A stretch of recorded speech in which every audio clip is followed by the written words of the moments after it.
Okay, so we're going to begin our board retreat. Good evening and welcome to the Governing Board Retreat for the Deer Valley Unified School District on Saturday, February 25th, 2023. Oh, it's not on? Oh, okay, sure. Okay. Good evening, everyone.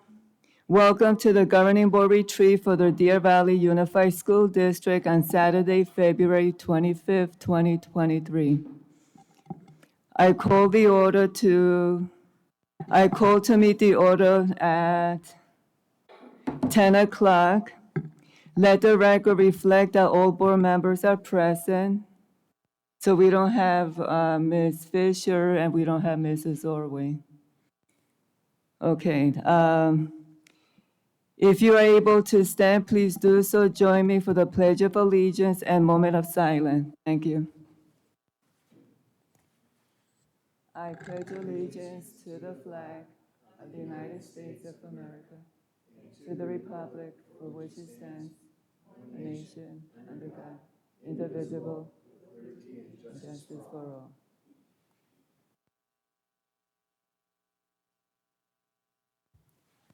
You may be seated.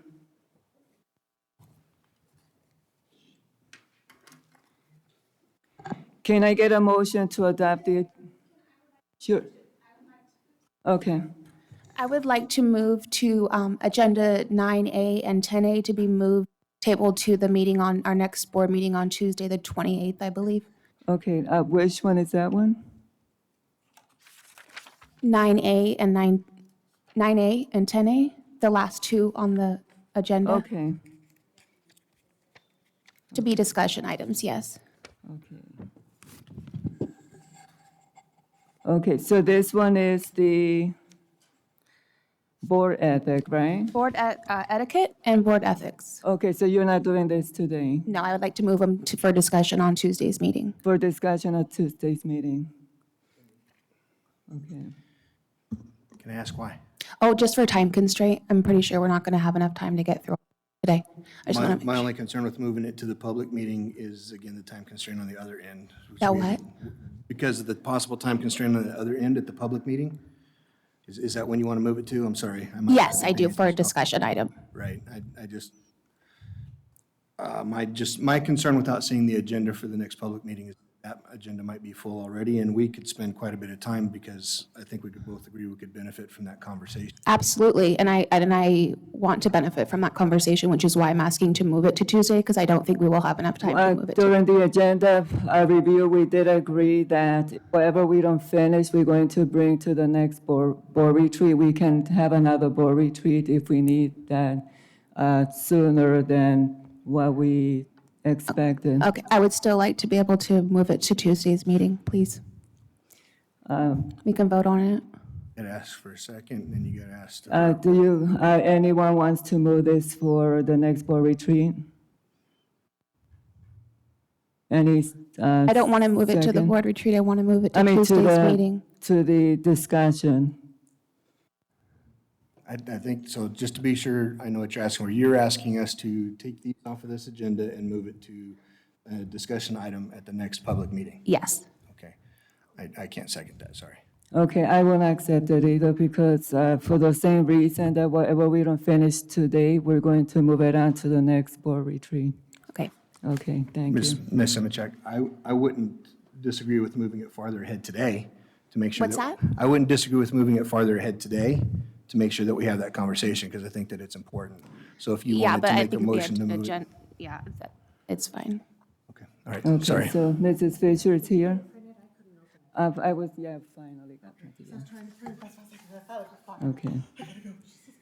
Okay, so we were discussing that Mrs. Simek wanted to move item 9. 9A and 10A.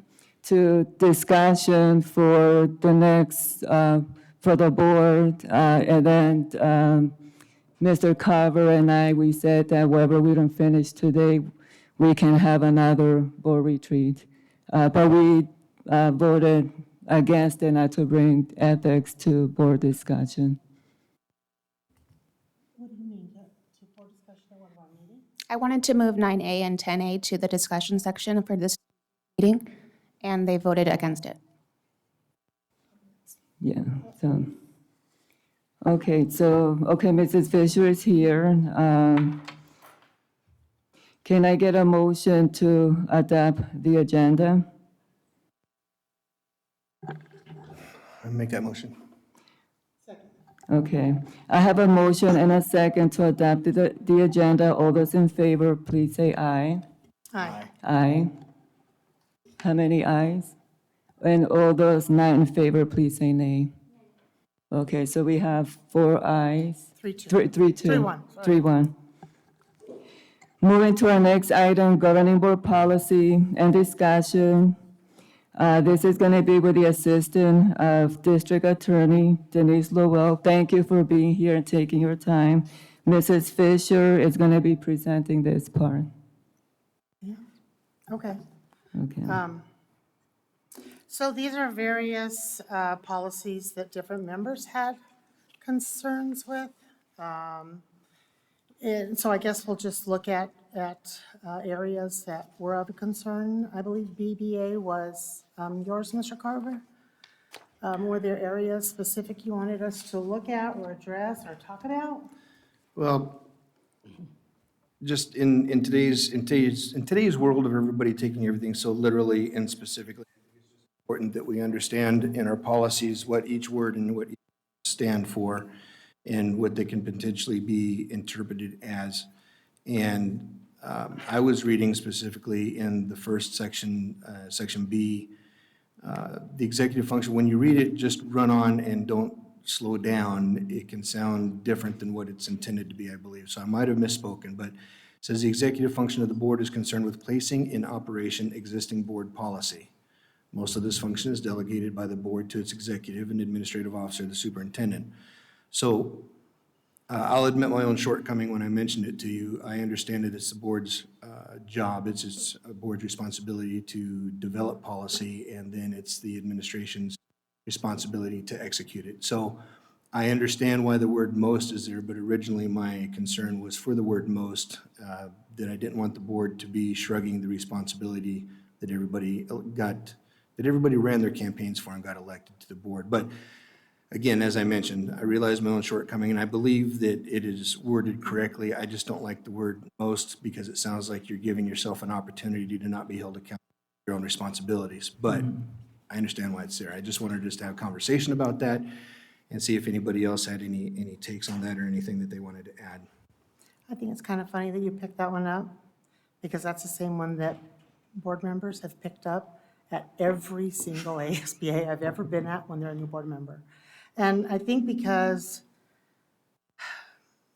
we do set the policy and we do give it to administration with the expectation that they will implement it. Some board members then just shut off the brain and go away and just say, oh, yay, okay. And that happens statewide.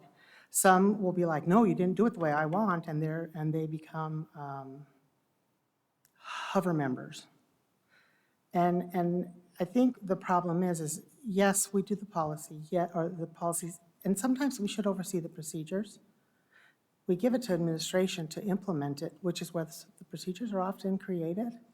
But then we are also supposed to have governance. So if we see that something is off, then we come back to the policy, whichever it is, and make adjustments if they're necessary. And that's also where we grab Denise to say, okay, well, we think this is not right, and she can advise us. I believe there's a saying I've been exposed to in my life that I think we all just need to understand, is that we need to inspect what we expect. You know, if we develop policy X and the administration executes X, but it doesn't look like thought it was supposed to be, then that's another conversation. It's not that we've relinquished any responsibility. I think that, so as I said, I just wanted us to have a conversation about it. I realized after speed reading through the policies that I didn't slow down to understand that the executive is the actual execution of the policy, so. But, thank you. If I might speak, I think that, and again, I'm not the author of these policies. This particular policy is an ASBA copyrighted policy, so, but it's been widely adopted across the state, of course.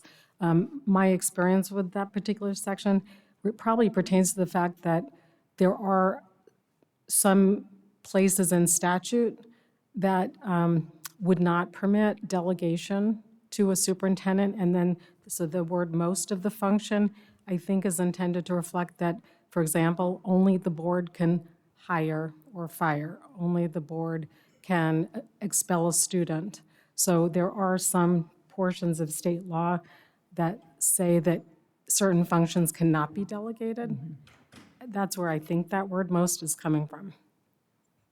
And oftentimes those are lost. That's why we get that big bulk at the end of every year now, because that hadn't been done in this district up until, I want to say 2015, maybe. And it was like, well, why don't we see all the renewals? And that's why we added them, because every other district I had worked in had that blanket renewal thing. And so it's just because it's easy to say board members, well, they just do policy and they have no authority. We have no individual authority, but we have a lot of responsibility. And every employee that is hired or terminated, every suspension does have to go before us, and we do have to vote. Our budget has to be done through us.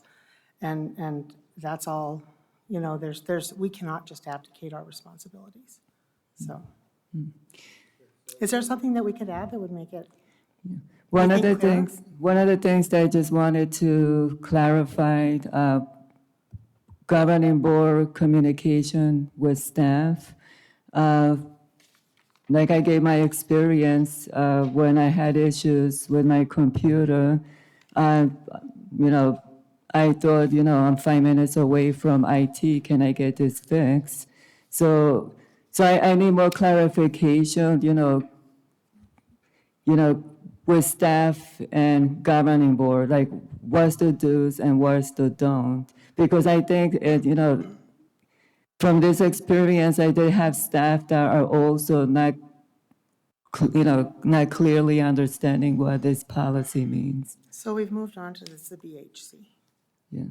That's the policy. Yeah, one thing I did want to share, this sounds loud, is that I think it's always important to recognize that you have to look at policies in light of one another. And what I found in even just reviewing both the policies that you wanted to talk about and then my own knowledge of ASBA policies and where different information is found, it's really important to not just focus necessarily on one policy or even one portion of the manual, because we really have to look in almost every section of your policy manual to fully understand and appreciate basically all the different rights and responsibilities of the parties, all the stakeholders involved. And so when we're talking about, for example, board member communication with employees or with the community, you've got policies in the B section, you've got them, well, in the A section, the B section, you've got them certainly in the G section dealing with personnel, you have them in the I section dealing with students, you have them in the K section dealing with the public. And so to focus in on one specific policy might be narrow, too narrow. And so I just wanted to highlight, in addition to the BHC, I think it is, that you were just referencing, how we have to look at more than one policy to get a big picture of what the expectations are. And then if you want to, we can certainly maybe talk, and it's actually in the material that I handed out, some of the whys and the best practices. I have that at the end. And some of that does address the issue of staff communication with board members and board member communication with staff. So I know the question was specifically about the one policy, but let's just look at some of the ones you already have in your binder here for today. For example, in BBA, paragraph H, so that's your board powers and responsibilities, excuse me, under H. And again, Ms. Paperman, to your particular question, I am not addressing that narrow question right now, but because I'd like to start more generally so everyone can appreciate some of the facets of your policies. But in BBA, under your board powers and responsibilities, under H, it says that the duties and obligations of an individual board member include the following. And H says to refer complaints to the proper school authorities and to refrain from individual counsel and action. BBAA, which is another board member authority and responsibilities.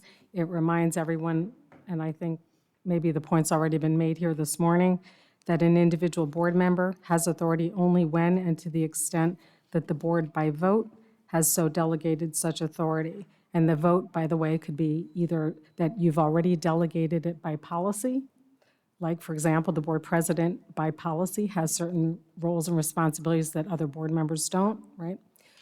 Or by actual just action at a particular board meeting. Then in terms of policy BCA, board member ethics, there is a provision that basically says in paragraph J, take no private action, so that's again when you're acting as an individual, that will compromise the board or administration and respect the confidentiality of information that is privileged under applicable law.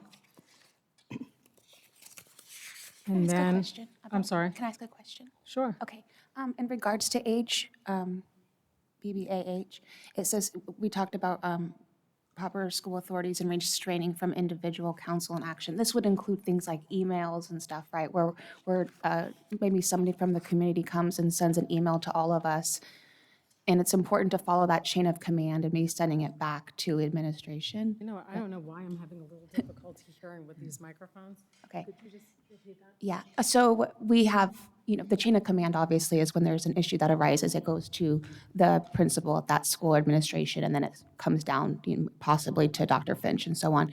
So my question is, when we're talking about H, that would be an example of something that we need to be, not as individuals answering those emails personally and trying to jump in and solve the problem or, interject something. It really just needs to go back to the proper person, correct? Is that Yeah, best practice? I think that's a fair point, and I think the policies continue to address that issue in the, in other portions that I was going to get to, right? So yes, I mean, I think that's something to be cognizant of when we look at,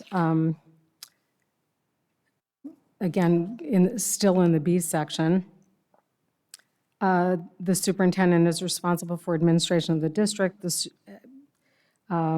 just a simple one. But really, BHC, which is the policy that I think you were just speaking of, this is the one that talks about board communications with staff members. Now, it starts out talking about official communication between the board and employees. I'm not exactly sure what the term official communication means.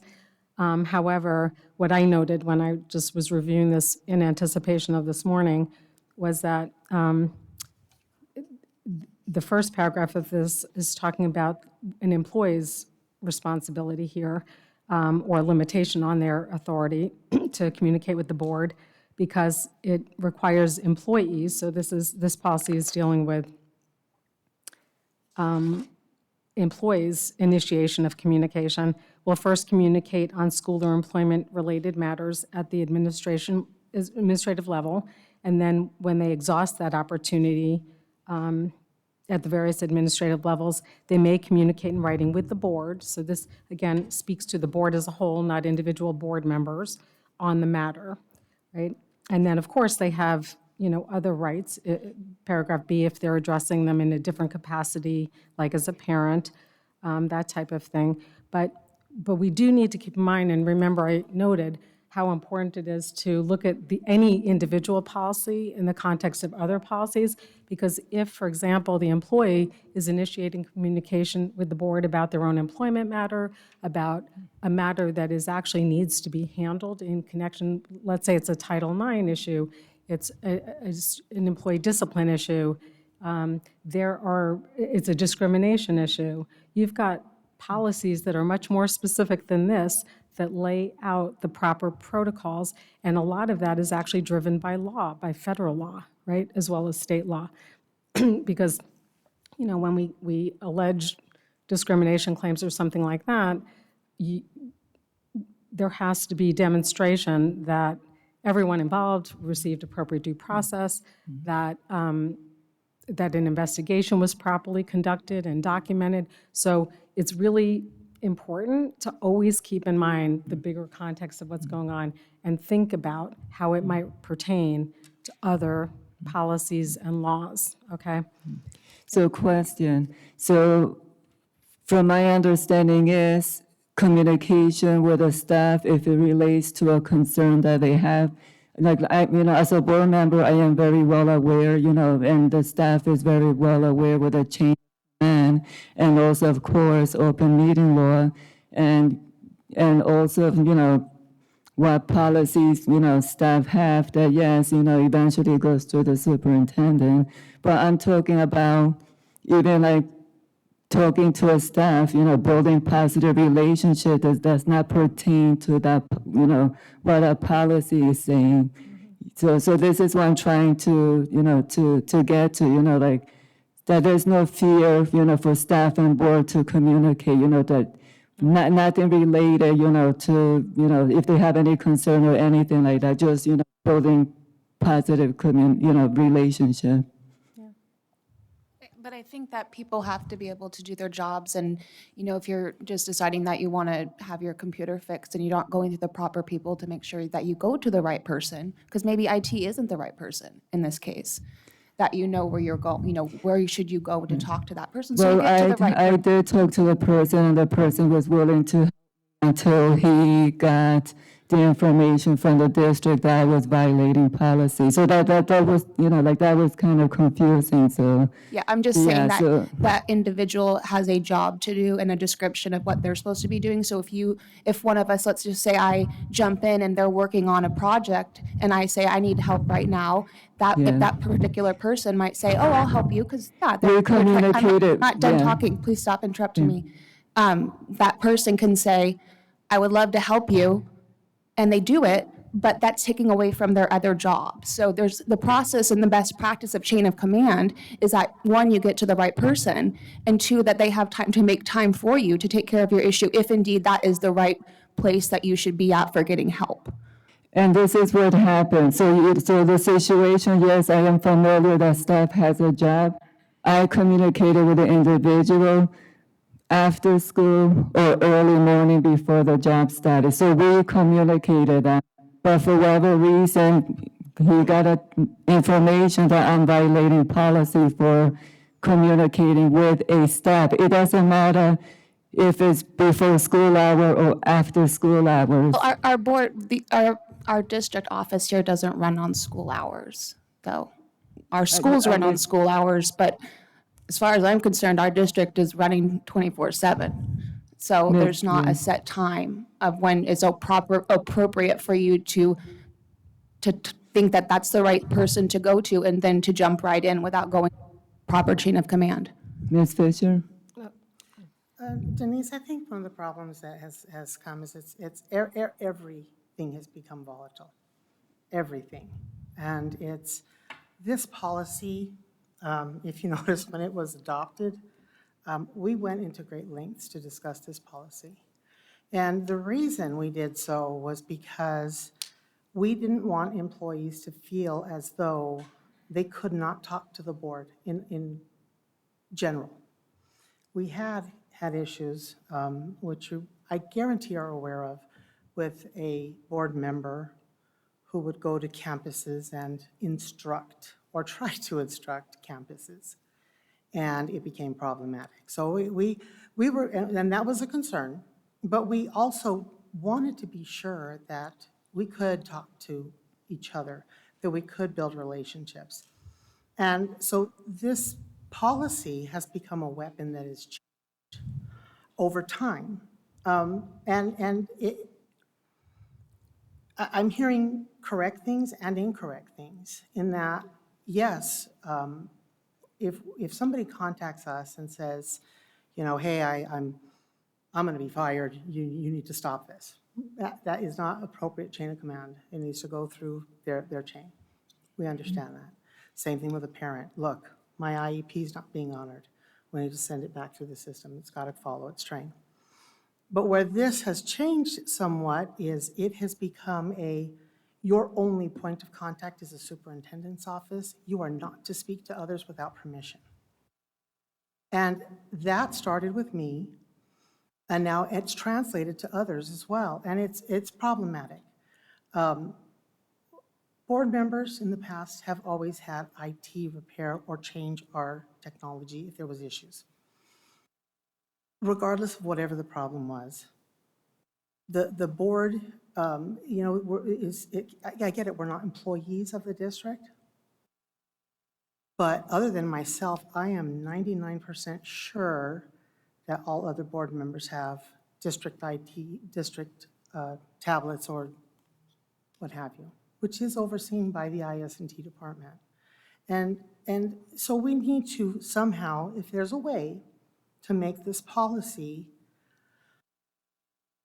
meaningful, but not inhibit board members from doing their job, because even if we're not employees per se of the district, we do still have a job to do.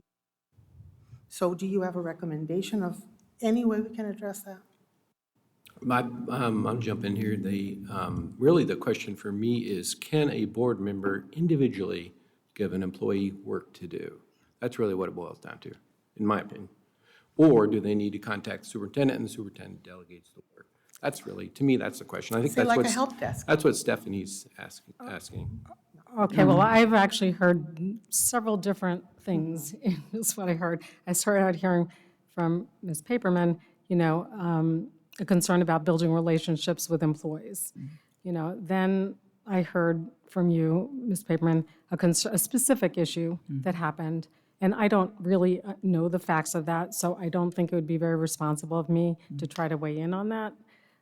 Then I heard Ms. Fisher, you know, talk about BHC, which, and again, you know, concern about whether, right, to what extent board members may be speaking to school personnel. And then I, you know, heard from Ms. How do you say your last name? Simachek. Simachek, okay. You know, about the concern about board members communicating directly with staff to give direction or request assistance that may be time-consuming and really be distracting them or whatever, taking their time away, limited resource of their time away from their typical job functions, and what protocols may be around that. So I think this points out that it's difficult to paint a broad brush, that I think we would need to look at very specific, you know, situations. And again, turning back to your existing policies, some of what you've just described are kind of answered in them, and we can review those specific policies. I don't actually think BHC addresses the issue of board member ability to initiate contact with employees. It actually seems focused, this particular policy is really focused on employees reaching out to the board versus the board reaching out to employees. I, again, do not have personal knowledge about some of the issues you've just described, but I would say that building relationships, you know, which means if you're attending a football game and you're going to campuses when you're invited to read to children or to meet with teachers or to be at graduation ceremonies or to do any numbers of things that I'm sure you're all doing to get out and about in the community and your school functions and meeting parents and having informal opportunities to talk to staff. I don't know what's happening there, but I would presume you're all able to do that. It's just a question of, you know, content, you know, and context. You know, are you, again, reaching out to them to say, are you getting the support you need, or how do you feel about the administration? Like, I don't know what you're seeking to converse about when you're trying to build relationships. And so it's very difficult to generalize, but, you know, in terms of advice. But I mean, I think that the idea would be, of course, you could be a community member and as a board member, you know, and try to build relationships with staff. Do you disagree with that? Okay. It's, you know, I think that to then the concern, that others' concerns I'm hearing is where does that desire, very rightful desire and legitimate desire to learn more about what's happening in your district and to build relationships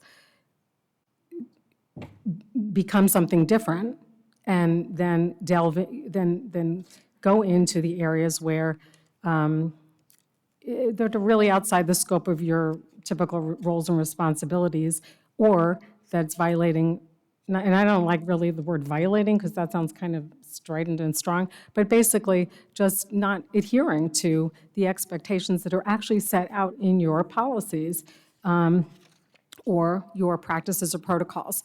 And a lot of this is not legal, technically legal. This is just, I'm looking at what your boards in the past and what you currently have here are telling you about your own, approach to board governance. Denise, just Yeah. a question, Yeah. just because you're correct.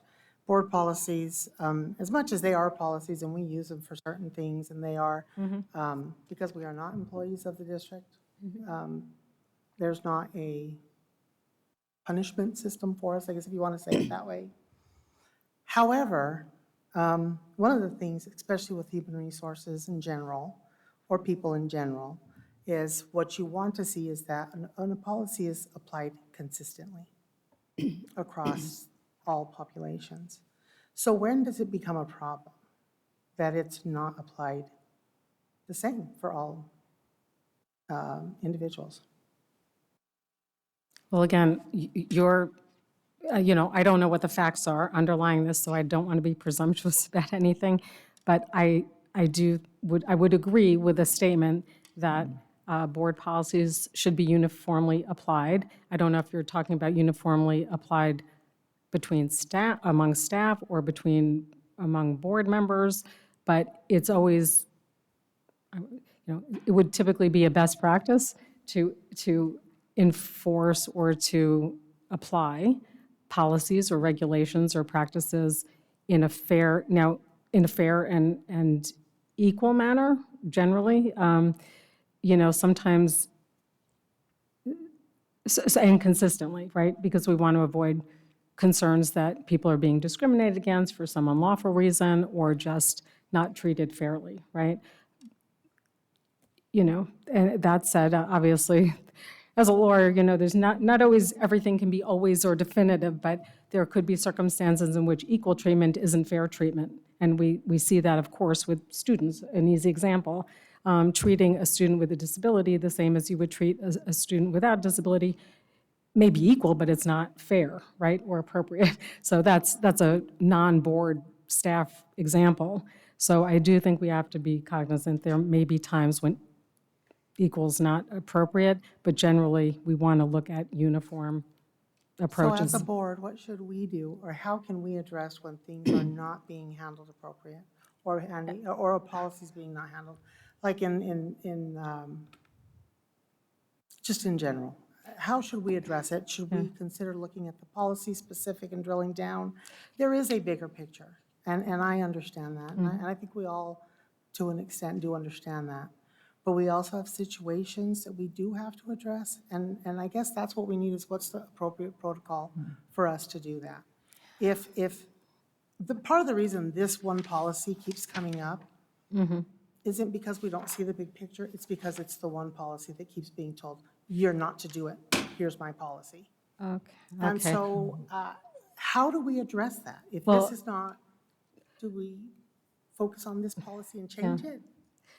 So, again, I hate to sound like I'm trying to avoid an answer, I just don't know the context. So if you're saying, there may be different ways to address different kinds of concerns.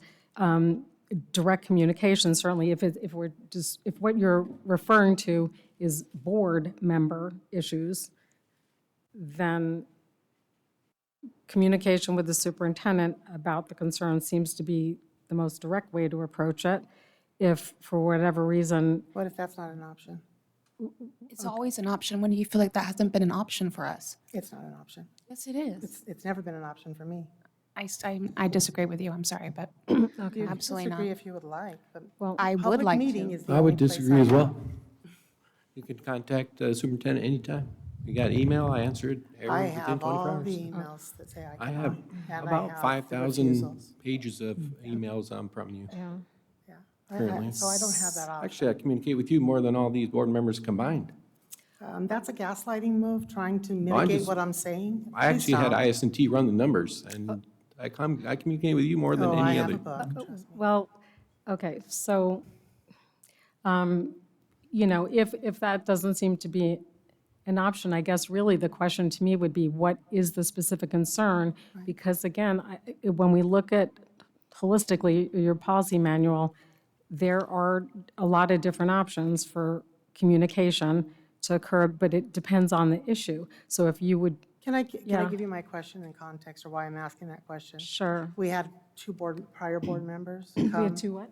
We had two previous board members come, and they had said, maybe if this policy is the problem, to dispose of it. But I don't, my concern is that going to then, you cut off an arm, there's a spiraling effect of what happens. That's the purpose of my question. Well- The other stuff is going to have to be addressed in a different way, and this is not the appropriate place for it. However, but that was the recommendation, and I don't, my BHC? question. Yes, and that's more why I'm asking the question. Okay, so again, to me, I'm not seeing really the fit between this policy and what the concern seems to be, because this is really, this policy is not really about your communication as individuals with employees. So I'm just not seeing that this is the policy that you would be focusing on. I do think there are other policy, and you know, the CBA, for example, talking about qualifications and duties of the superintendent. I mean, this is where you've delegated to the superintendent performance responsibilities that certainly define that chain of command, right? But, and CCB, line and staff relations. If you're looking at another policy in the B section that would relate to your ability to communicate with employees, is that really what you're talking about? Then we would be looking at a lot of different policy revisions, because It's that multiple, would. it is multiple. To solve just the one problem that's recently come up, is there anything in our policy that would prevent, say, board members just being part of like a help desk? We put in a help desk ticket and then are routed to the appropriate place? Because I do understand, I mean, it used to be that when we were going to do something or go somewhere, we would notify the superintendent's office and we would do it, within reason. Prime example, when I was elected my first term, I notified Dr. Weitenheimer, I'm going to be visiting schools. I emailed principals and said, when is a good time for me to come visit? I just want to see your school. That was fine, and that fell into this, we were fine. But, and I understand the concern of, don't just go to the IT director.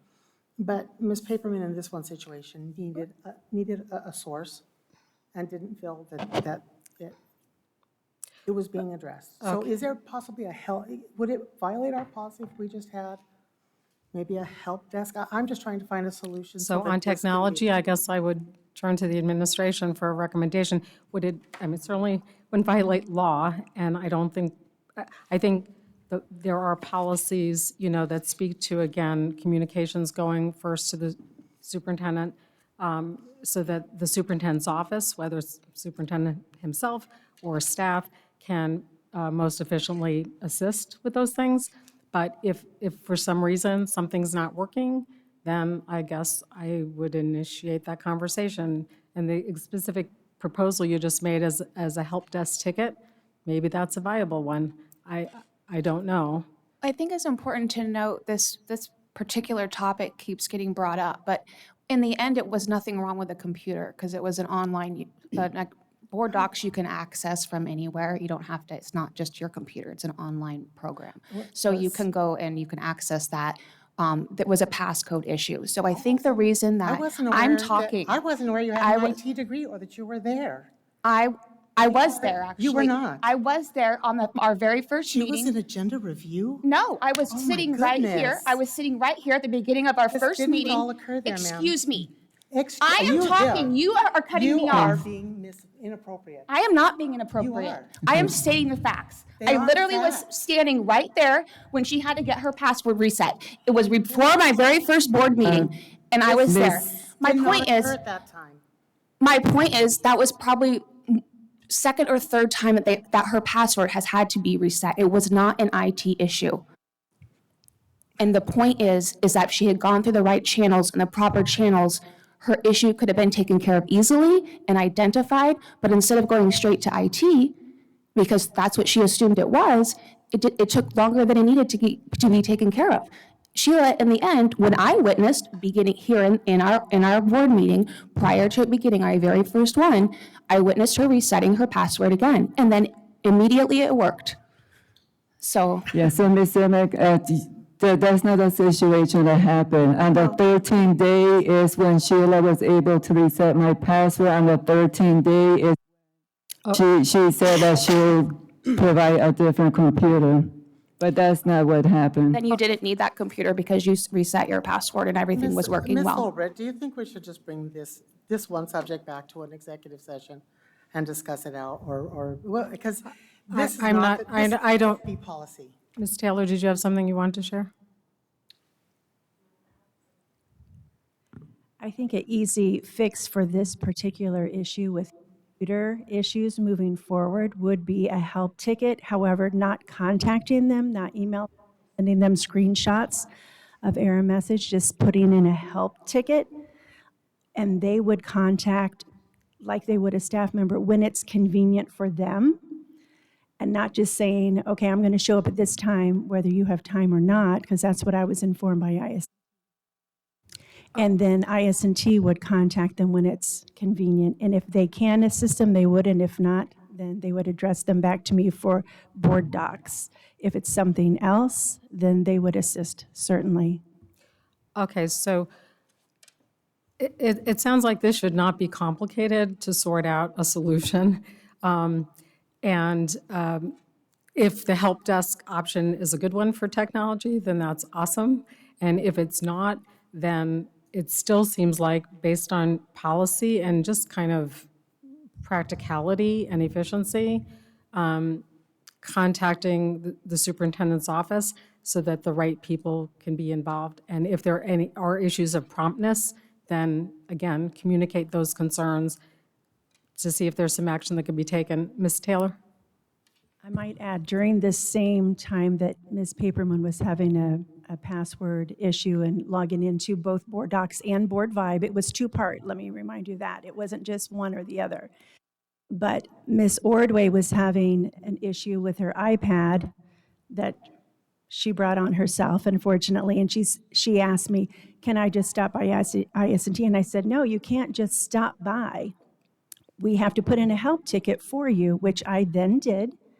And when it was convenient for IS&T, they met her at the district office, took care of her issue. When it was convenient for them, within like a week or so. But it wasn't immediate because we have 42 locations and many technical situations going on a daily basis. So a help ticket worked just fine. Okay. Well, I would like to respond to what Sheila's saying.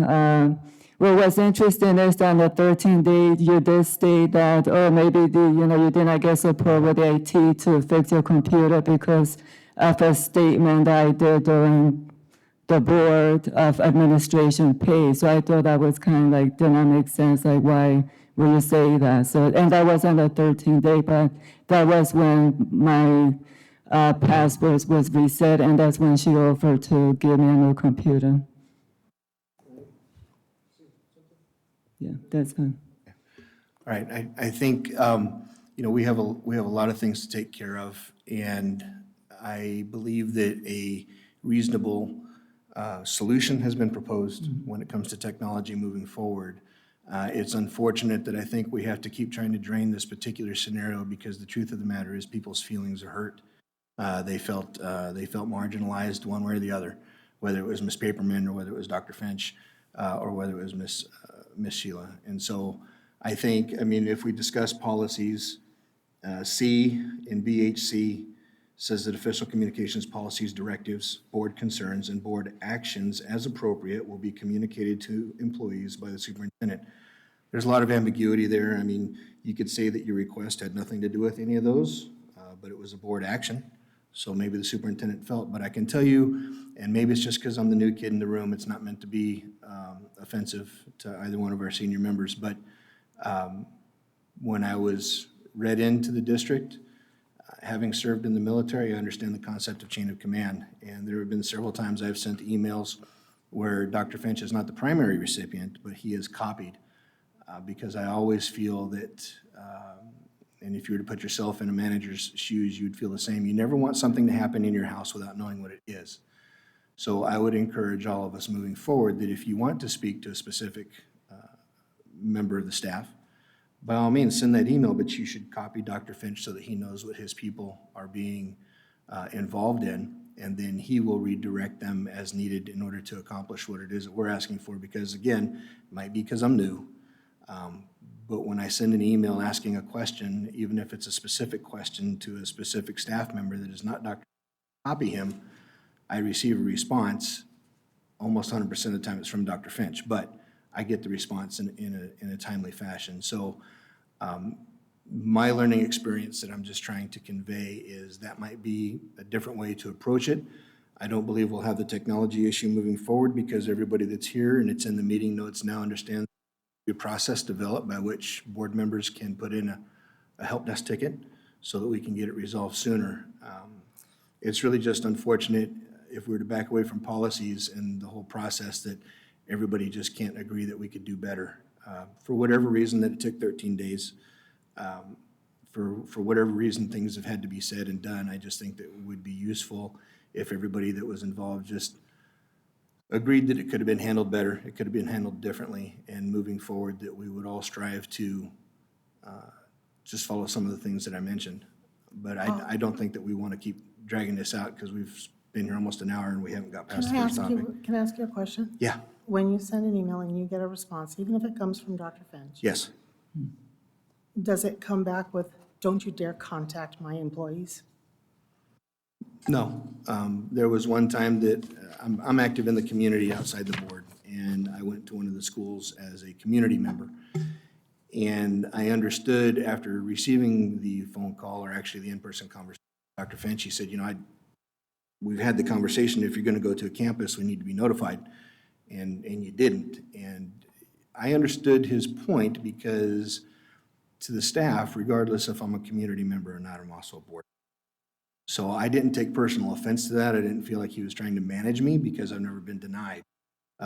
If there comes a time where I get denied things, then I could probably get a little bit sideways about it if I don't understand the reason. But so far, again, like I said, maybe because I'm new, you've been around double-digit years now and you've experienced a lot of things, so I'm not trying to poo-poo any of that. No, it was just a question because here's what I've heard.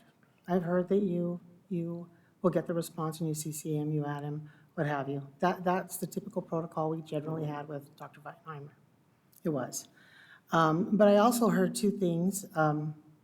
When Ms. Ordway contacted, a help ticket was put in for her. She wasn't allowed to go straight to IT.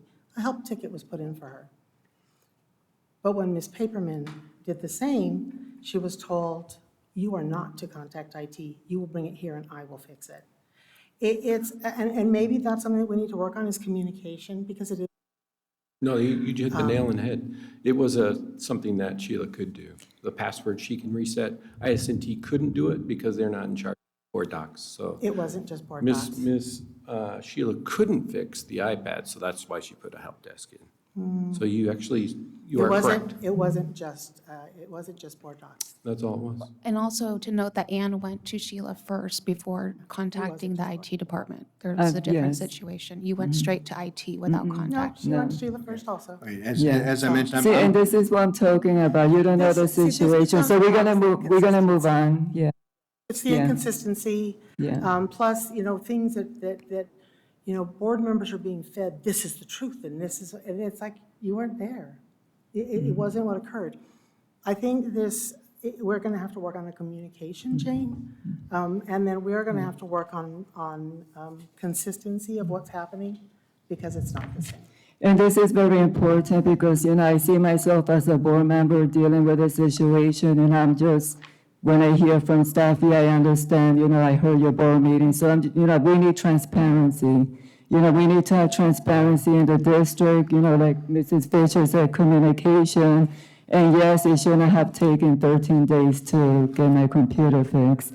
So with this policy, yes, a lot of staff are saying, yeah, it feels like we have a policy police at the district. Like, yeah, you get a text message, which I got, you're violating policy because I contact someone to help me to fix my computer.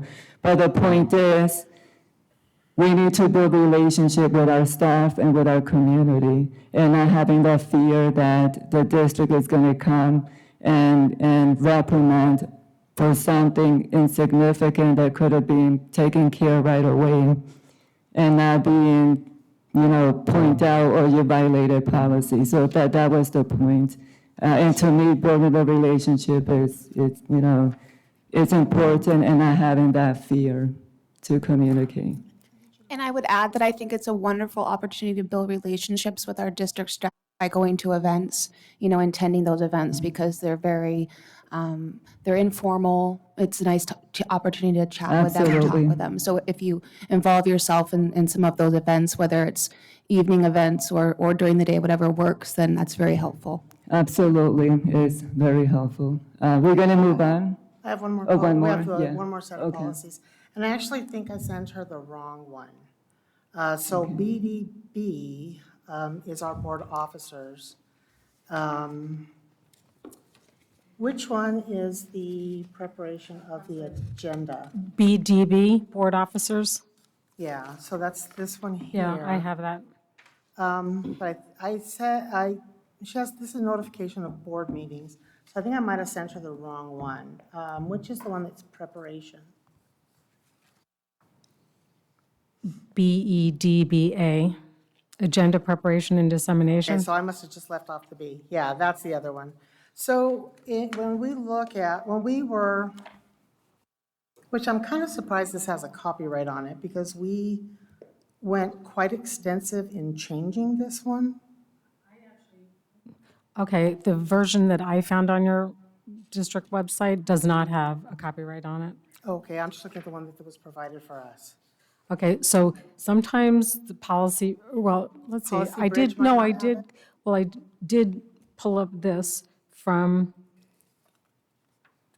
well, now I don't remember, I pulled up some probably from Policy Bridge, some I went to your district website, and then I think I did connect. So I've found that sometimes ASBA may not have the most updated versions. So we probably, the one that I'm looking at, it does not have a copyright on it. Okay. And it was adopted August 8th of 2017. So I guess if we're going to talk about it, we should Probably know the which same one. Now, I didn't get a chance to read through what you provided. I guess in the question, you can even answer it later. Yeah, When we were looking at BDB, oh yeah, this is 2015, and we did readopt at a later date.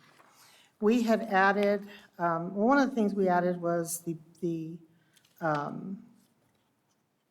adding the vice president in the absence of the president. But in our agenda creation, we added the vice president in, and that was right around 2015 that we did that. And then 2017, we added, I believe, or delegate if available, I believe is what it says. I'm going off of memory. What I'm asking is, we did come up with a situation where the board president was minimal. Do we need to change anything in those so that the vice president can actually do what they need to get that agenda prepared and out? well, looking at your policy BDB, which is board officers, under the duties of the vice president, it does say act as president in the absence of the president. But can the president just say that there's an absence? In other words, okay, let's say Ms. Paperman has something she has to deal with. She's going to be with somebody, a family member, sick member. Say, hey, you know what? I need you to deal with the vice president on this. I'm not available. Well, Would okay, that so count as an absence, or does it have to be absence in a meeting, or? Probably BDB is generally describing in the absence of a president at a board meeting. It's not actually that specific because the duties that are described here are those typically that do occur, well, reviewing invoices and voucher summaries, I don't know if that's at board meetings or not. So BDB is not all that clear. But I would imagine when we're talking about agenda preparation and dissemination, that's not something that usually has to happen on a singular day, that unless someone is really out of country, out of pocket entirely, there would probably be opportunities to work on the agenda when the president is available. And it's not just, oh, I'm going to be out that day. We already do have the VP in there. I'm sorry? ours. Do you have ours? Yeah, so let's make sure we're looking at the same one. So the one that I am looking at, which is not copyrighted and was adopted August 8th of 2017, it states, the superintendent will prepare board meeting agendas in consultation with the board president and vice president or designee when available. So that's the first sentence. If this is the correct one. That is. Okay. That is the correct one. Then in the second paragraph, it says, the superintendent, with the approval of the board president, on behalf of the governing board as a whole, may place items on the agenda. And then it says, any board member proposing an item for consideration of placement on the agenda will notify the superintendent of the particular item of business at least 5 working days before the meeting. And then in the third paragraph, there's also a reference to saying if 2 or more board members request an agenda item, it will be placed on an agenda within 60 days. This is not typical, you know. Well, we added but that because this we had a sounds- board president long before anybody, that's recent, long before Dr. Finch, who would not put stuff, he just refused. So Ms. O'Brien and I put that in there so that we could actually get items on the agenda. So we would say, you know, we would propose it, someone would second it, and it would force them to be on within 60 days. So that's kind of where that came from. So with that policy in preparation of the agenda, is there any reason that the board vice president can't handle agenda setting based on the request of the president?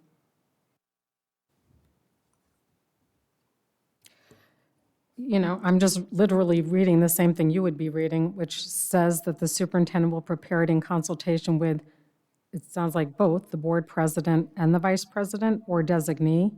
And the designee it's not clear from the way this is crafted, Should we whether or not the change designee pertains to the president's designee or the vice president's designee. No, the so I reason don't we know. put that in is if the vice president wasn't available, then we could say, ask another board member to take the place.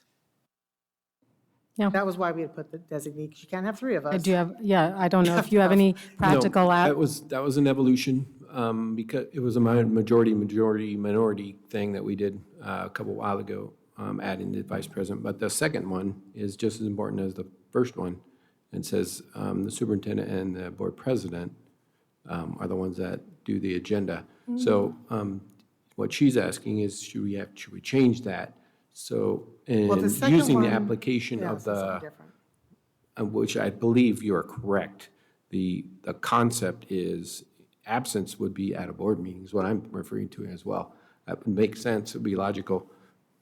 But she's Well, the asking, second, should I we have guess we to need change a it? clarification on the second one then, because what you just read sounds to me like if the superintendent wants to put something on the agenda, he or she has to consult with the board president, as that's written, correct? Sorry. That's what the second, the way this is worded, and again, it sounds like it was crafted to deal with specific situations arising at specific, time. But in any case, yeah, it's saying several different things in different sentences here.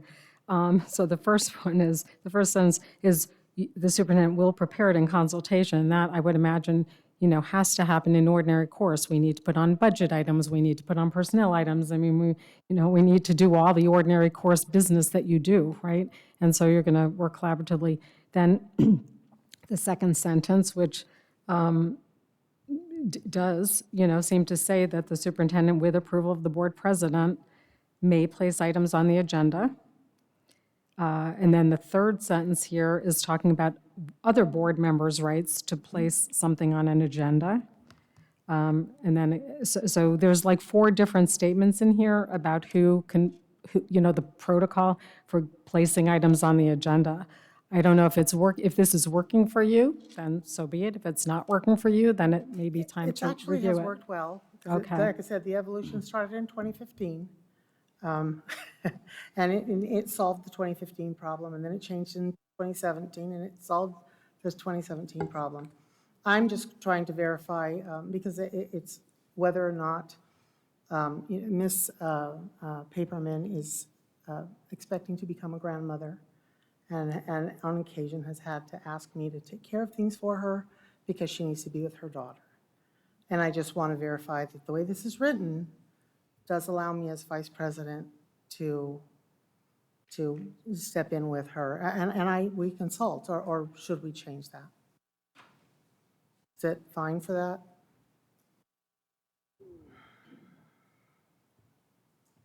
And so, just so I'm clear, because if what Ms. Fisher just said, are you anticipating simply not being available for months at a time? No. There was just one emergency that my daughter was expecting, and I had to run and deal with her because she was having Okay, complications. so I don't need to Yeah, get okay. too personal, we just- but I just think for Yeah. purposes of the agenda, it Right, really right. again goes back to Right. trying to overgeneralize here, because obviously, if you were absent at a board meeting, then clearly, in. right? But if we're talking about the agenda, I would hope there would be, unless again, you were really out of pocket for weeks at a time, there may be opportunities to still, this just requires consultation, right? Right. So that could be via email, it could be via telephone, it doesn't have to be an in-person meeting. Obviously, if you're not available, truly not available, and in a timely fashion to prepare an agenda item, then I would think common sense would kind of prevail, and the superintendent would meet with whoever is available, and maybe at this point, since the intent here seems to be 2 people, so maybe there's, the superintendent would meet with the vice president and maybe another board member, because again, I'm not sure the intent here seems to be that there should be some consensus among at least 2 board members and the superintendent we gonna about bump open preparing meeting the law? agenda, not even consensus, it's really just consultation. This is just saying the superintendent will prepare the agenda in consultation. So if the idea here was just to have the consultation be with 2 board members rather than 1, because frankly, most of the copyrighted policies really just say the superintendent consultation with the board president. You found a need, you address the need in the policy. So if that's the intent behind it, and it's not specific to the people in those positions, it's really just specific to having the opportunity to consult with 2 board members rather than just 1, then I would think that it would be the vice president and maybe designate another board gonna member. But, I mean, this is bump not, open meeting this is law, just though? like, this is, again, I'm doing my best to, in my opinion, help construe this. This is not strictly, there's no penalty for really, in most cases, if the board doesn't strictly adhere to its own policy, and sometimes it's hard if we're literally reading something is literal, and then we have a fact pattern that doesn't fit that, then we just have to kind of use, I would say, common sense and best judgment. So are we going to So- bump the open meeting law? In this case, let's sorry? say we're already set agenda review, we're just doing final review and moving stuff around. That's all. So 2 of us have already met, we're dealing with it remotely, emails, whatnot. Wait, I'm sorry, Okay, what are I'm you just giving talking you a about now? scenario. Are we going to bump open meeting law? So we've already, let's say, I'm just using this as an example. We've met, we've decided how to agenda review, Now we're just doing final items. Okay? If we were at that point, then to throw in a third member, aren't we violating open meeting laws? Now you have three. If we've already done it, it's just the final step. Is there a reason that the board vice president can't step in and do it?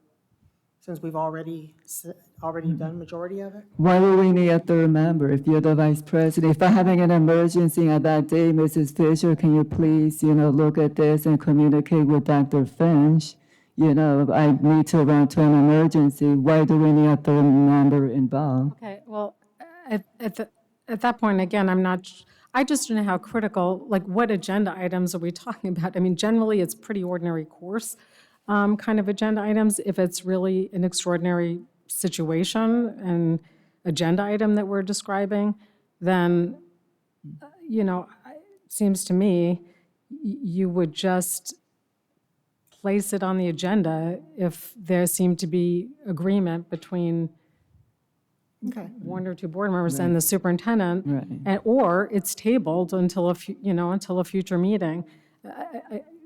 Trying to, again, overgeneralize these situations, I think would be misleading, and I would not feel like I was doing you a service on this. I think you answered it. Well, Maybe not, but I Okay, think I don't know, There yeah. might be some confusion related to open meetings law, too. It's not illegal to board members to talk about or to name a topic. Right. It would be illegal to talk about how they're going to vote on it. I think you should do this, I Discussion. will do that. That's what the violation of open meetings is are you working in a party of three to make a decision prior to coming to a board meeting? So I think an agenda review, when you say, I want topic X or topic Y, Right. would not be a violation Right. because you're not saying, I'm going to vote for X if you vote for Y or whatever. So that's the point of open meetings. Okay, sorry if I didn't understand that. we'll get it more specific later. I think you answered the question. Okay, so we're done with policy? I think so. Yeah. Unless anybody else has any other policy or anything. Stephanie, Paul? Anyone who submitted one it was put on for 'em. Okay. So our next item on the agenda is open meeting law and discussion. Mrs. Fisher will lead this with the Assistant District Attorney Denise Lowell. Okay. Okay. And I know I'm not going to say I know. I believe the expectation was that this was supposed to be some controversy. It really isn't. That's not what board study sessions are for, or board retreats are for. I think that's a little bit of confusion. So I, for some reason, cannot get to Word docs. There we go. Okay. So for the open meeting law discussion, the main thing that this is for is to provide content specifically for new board members. And my board docs isn't working. If I remember correctly what I put on there, I provided a link to all the board members. I printed out. That's just kind of works for me. This link is from the Ombudsman's office. It is what the Ombudsman puts out. It is also the Attorney General on the back end through Omelet. And this is, it does discuss a lot more about open meeting law. And one of the things that I did want to point out, because we did have a discussion about open meeting law, is that, and I'm not sure what year it was brought in, that our deliberations have to be made in public. Our deliberations. But that doesn't allow, from what I'm reading, and you can correct me, that doesn't allow us to have others, staff, individuals, people, deliberate for us and then just send it to all of us. Am I incorrect in that? I actually saw something, so if let me give you an example. We're going to have a topic about that policy. I can't then go talk to Heather Bach and say, hey, can you evaluate this policy and send this information to the board? I think in law, there's new that we're you cannot use someone outside of the body to bring in information of that nature. Okay, so first of all, I don't know that I got the link, so I don't exactly know what you provided to the board members. But I mean, I have the Attorney General handbook with me, I have the open meeting law with It's me. that same handbook. Okay, oh, okay. It's really about what is the authority of the ombudsman? Okay, so I mean, I'm familiar with the AG handbook, and I do, by the way, just, again, general statement about the open meeting law. You know, the open meeting law itself is multiple pages, it's, the law, this is the statute. The Attorney General has rendered opinions on what it means. The Attorney General guidance, it's really opinion, it's not law per se, but of course, we want to pay attention to that because they're the ones that do interpret the law when there's a concern or a complaint. I will say in my experience, which has been now 35 years representing public educational institutions, we have seen interpretations change as the Attorney General's office changes. And so, you know, we're always a bit cautious, you know, and there's not as much case law as you might imagine around open meeting law. So really what we've got, there is some case law over the years, but primarily we've got the statute, and then we do look at Attorney General opinions relating to it. So the law itself, you would, you know, when you read it, it's like, okay, this makes sense. Operationalizing it can be very challenging. It's challenging for staff, it's challenging for board members, it can be challenging for attorneys who live with it all the time. So I just want to preface that, especially for your new board members, that this is not intuitive. It's not something you learn about, you know, and even when you've read it and reread it and read it again, it doesn't always help you figure out what to do in real life, okay? So just bear that in mind. So Ms. Fisher is, you know, correct that there is a provision in the law that speaks to the fact that board members or public bodies can't attempt to circumvent the open meeting law by using third parties to do so. But, you know, so that would mean that if you know, one of you called me and asked me to speak to a quorum of the board about an issue, and then report back on what a quorum of the board had to say about it, that is an example of circumventing the law, right?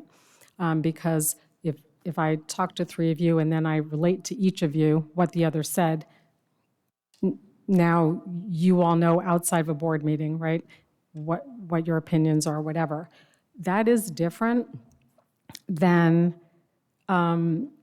having, in this case, I guess it would be, and I guess the most concrete example I think that's maybe come up is there actually is guidance, an Attorney General opinion that does make it clear that because the superintendent is not a public official, it is not a violation of the open meeting law for a superintendent. This did arise actually in the school context, school district context, for the superintendent to be communicating individually with a quorum of the board to find out their opinions on a topic.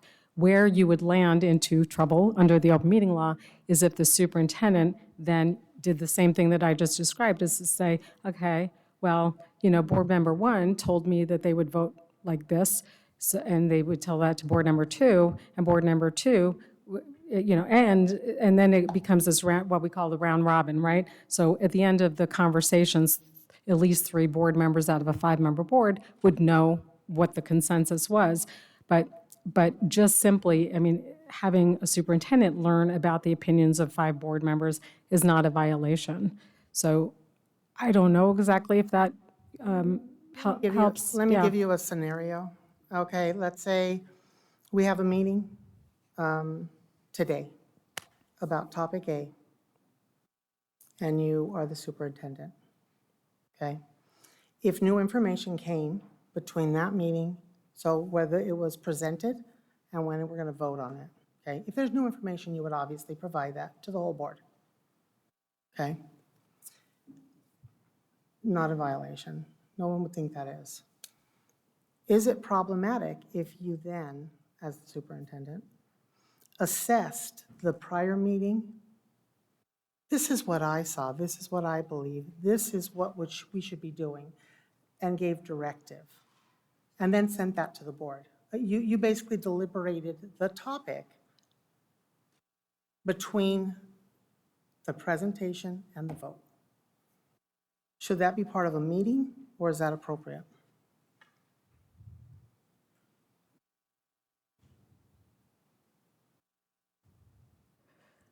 Okay, so if I'm understanding what you said, between the time the board has a public discussion about an agendized item and the next time the same topic is going to be addressed at a future board meeting For a vote? for a vote, new or additional information is disseminated? No. No new, just your take on, The your take on the superintendent, meeting, your opinion on what happened and what should happen. Basically, as from a position of authority, you send a deliberation and directive somewhat to the board. Would that be appropriate? Or would that be an open meeting violation?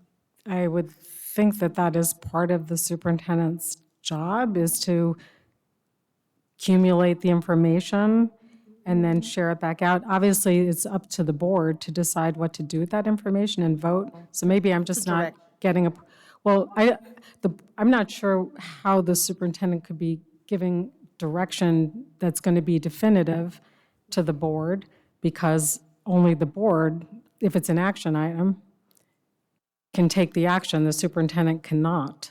So I don't know what the term direction here means, because the superintendent wouldn't have authority to give you direction that would then result in action. Only you can decide on the action. So it's okay for the superintendent to deliberate outside of, stay silent through a meeting, deliberate outside of the meeting with the board as a whole, and then it comes back to a public meeting for a vote? Yes, no, okay, not okay? Again, I, hate to overgeneralize, but if I were going to generalize, I would say that part of the responsibility of the superintendent is to collect information, analyze the information, obtain any necessary additional input regarding or research regarding the situation, and then bring that back to the board so the board can make a decision on it. Obviously, you can always accept or reject what is proposed, and you can Not be in an also, open meeting? I'm sorry? Shouldn't that be in an open meeting? Well, the board would be acting in an open meeting. The superintendent is not bound by the open meeting law in the same way the board is, right? So we don't have to have any of our discussions in public? Of course you do. Yes, the board has to have its discussions, right, but I'm unless saying there's an is- executive session authorized. Right, so what I'm saying is, he could deliberate the whole thing in private and send it to the board repeatedly, or send it to the board through Vibe, and then we come into a meeting and we just vote without the public being aware of any of this? Well, you are entitled to make the public aware as much as you would like to regarding the underlying facts and information and data, research, or whatever else has been done. So that would be your job if you felt it was important to share with the public the foundation or the facts as to why you're So going would to it be be voting. okay if we were to bring that to the board meeting and read it, whatever it is? Unless there's, for some reason, information in there that's confidential by law or some other means, I would think so. I don't know. Again, we're talking in one sense abstract. I'm sure you're thinking of specific situations. And so I don't want to do anyone a disservice by presuming facts that are not in evidence here. Like, I don't know the facts that you're thinking of. So if someone else would like to speak to it, otherwise I can only just answer as I am, because I don't know the situations that you might. You're correct. You're making the correct assumptions. You keep answering the same answer.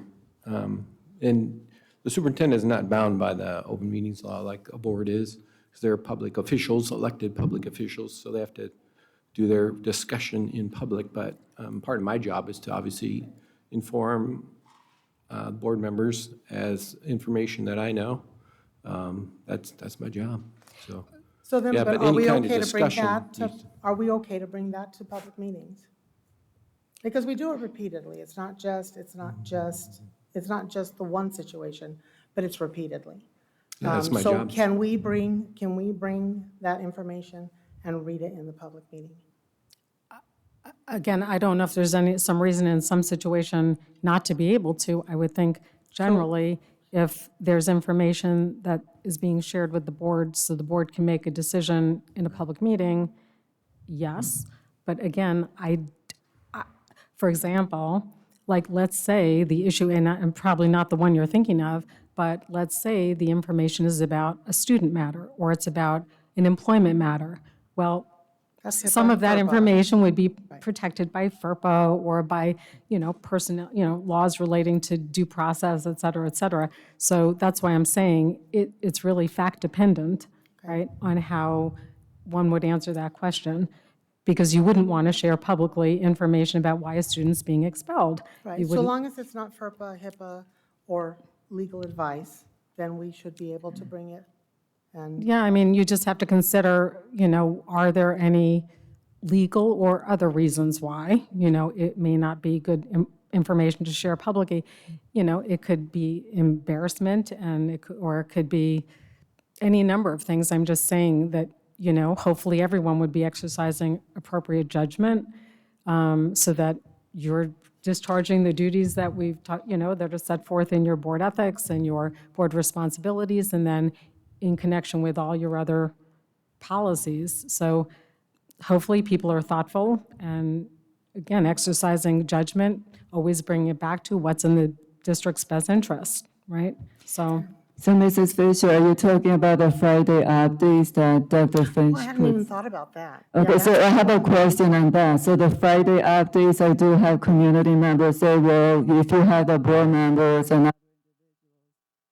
sorry. Yeah, so the Friday updates, we get them from Dr. Finch, so he gives updates and information that the public is not aware. So I don't know if this is what Mrs. Fisher is talking about, but I do have a community member stating, why isn't the Friday update also shared with the community? communications I'm familiar with Friday updates, many superintendents do it. Those are public records. So that is why it's always important to ensure that there's nothing, and put it this way, if someone requests that record, it would be important that if there's any information, again, that should be confidential by law or for other reason, we would redact any portion of that.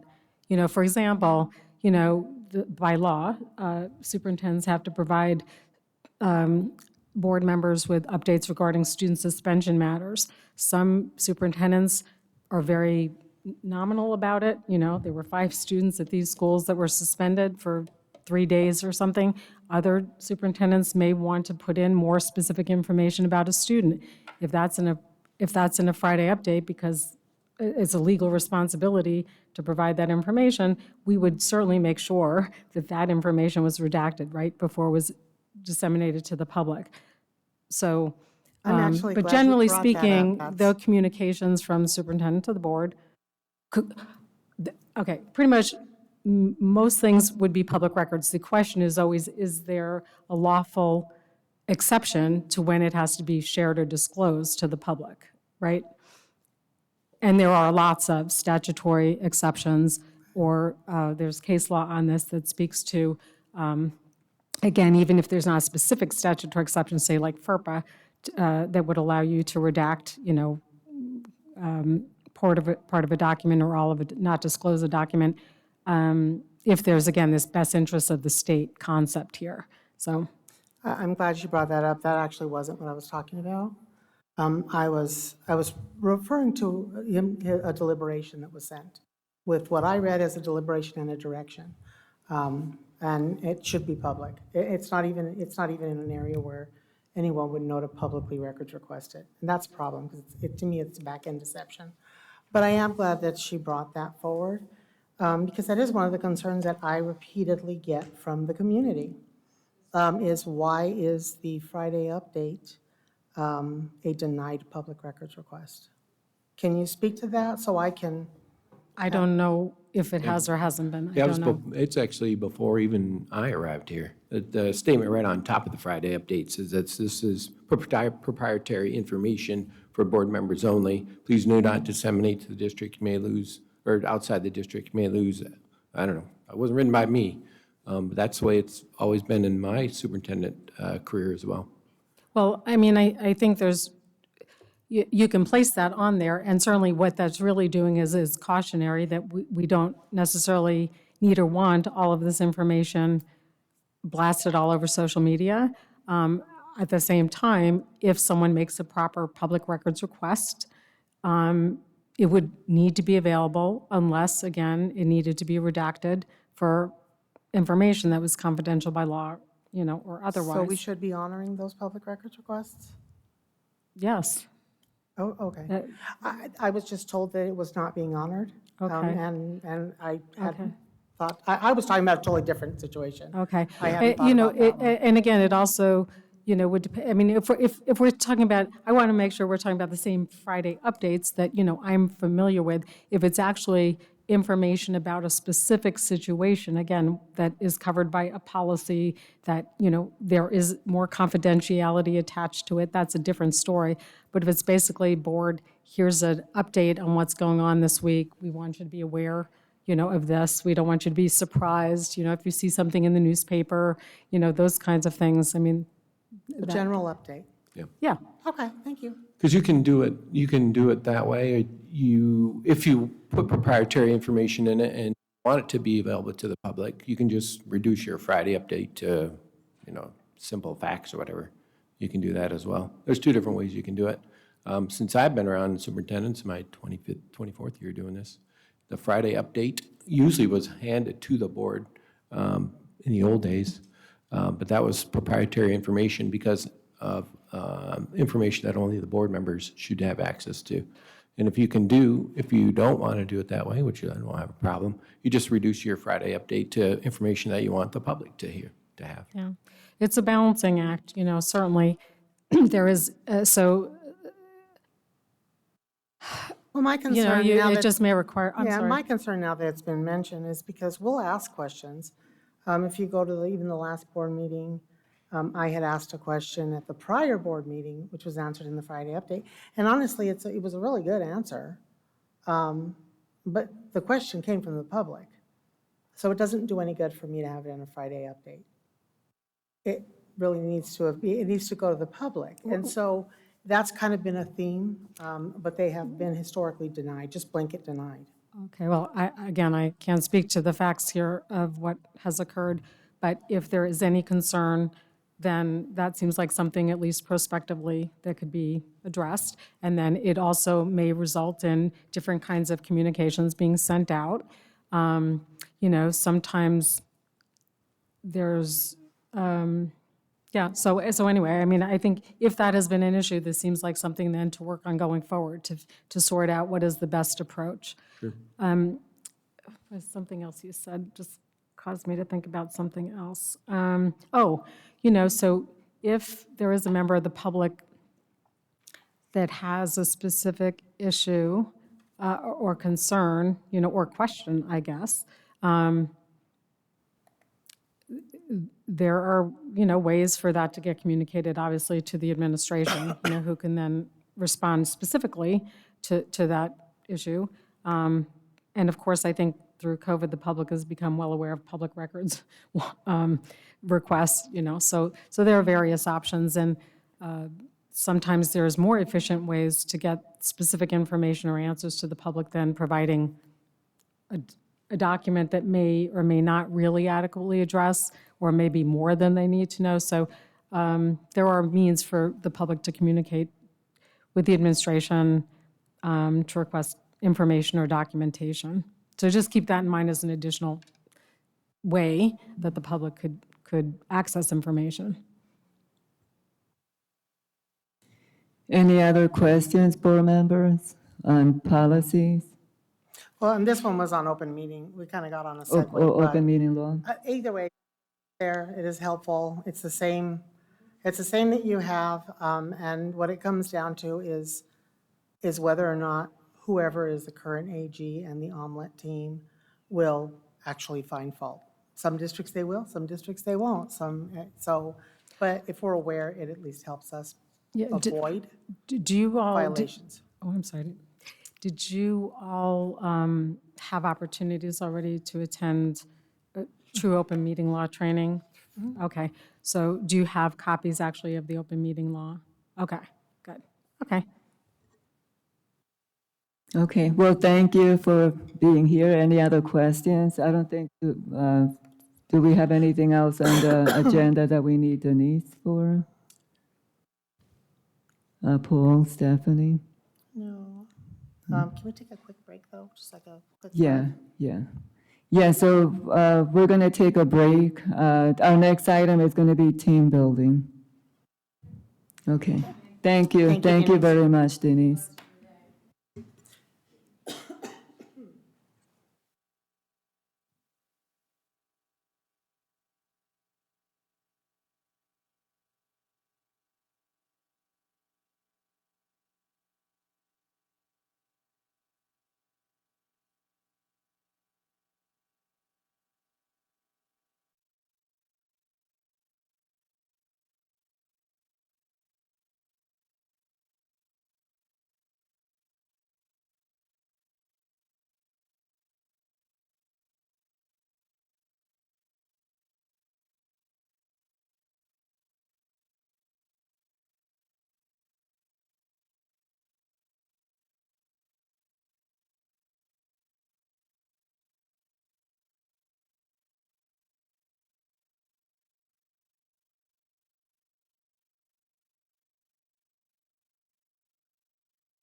Okay, we're back.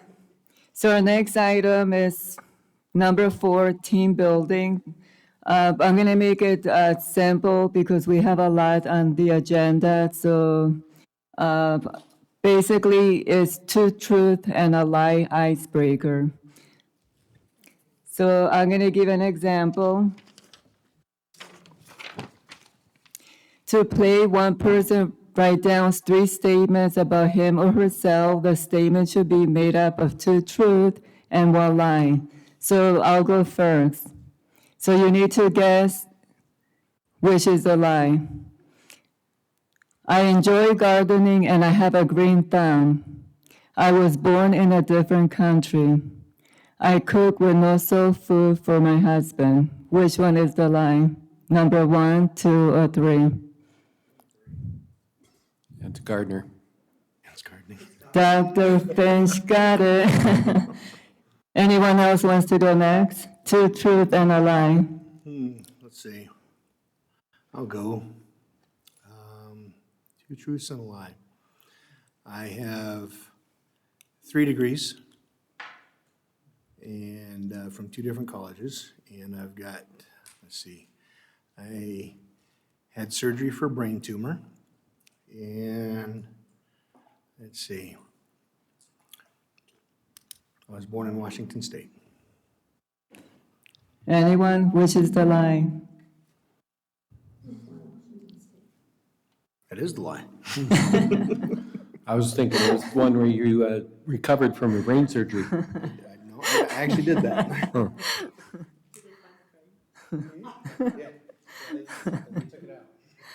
Stephanie, you want to go next? Okay, Ms. Fisher? Oh, Dr. Finch? All right, I'm the oldest of 5 boys. I was born in Alaska, and I have a green thumb.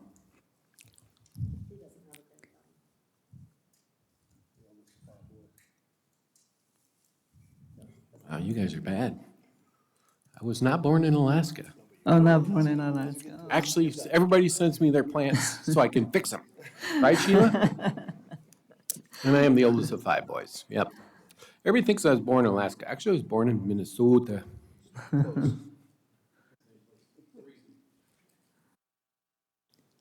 Next.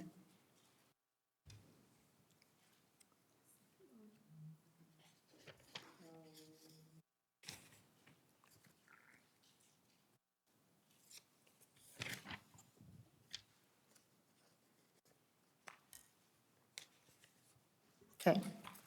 I have 7 children. I have 3 degrees. And I love finance. Finance. You don't have 7 children. Anyone else? Nope, I have 7 children. Oh, okay. The lie is the 3 degrees. I never finished my electronics degree. I was 1 semester short, and I had a baby. But I do have 7 children. Okay. 4 of them are stepchildren, but I Wow, have 7 okay. children. Okay. I'm the youngest of 6. I was born in California, and my husband is from another country. What's that? Youngest of 6. Good job, Paul. Your husband's from another country? No, he is from. Oh, he- Yeah, Paul was right. I'm not the youngest of 6. Youngest of 3. Okay. Okay. Okay, so we're going to move on. Our next item is number 5, school finance and discussion, and this goes to Mrs. Fisher. Okay. Do we have a clicker?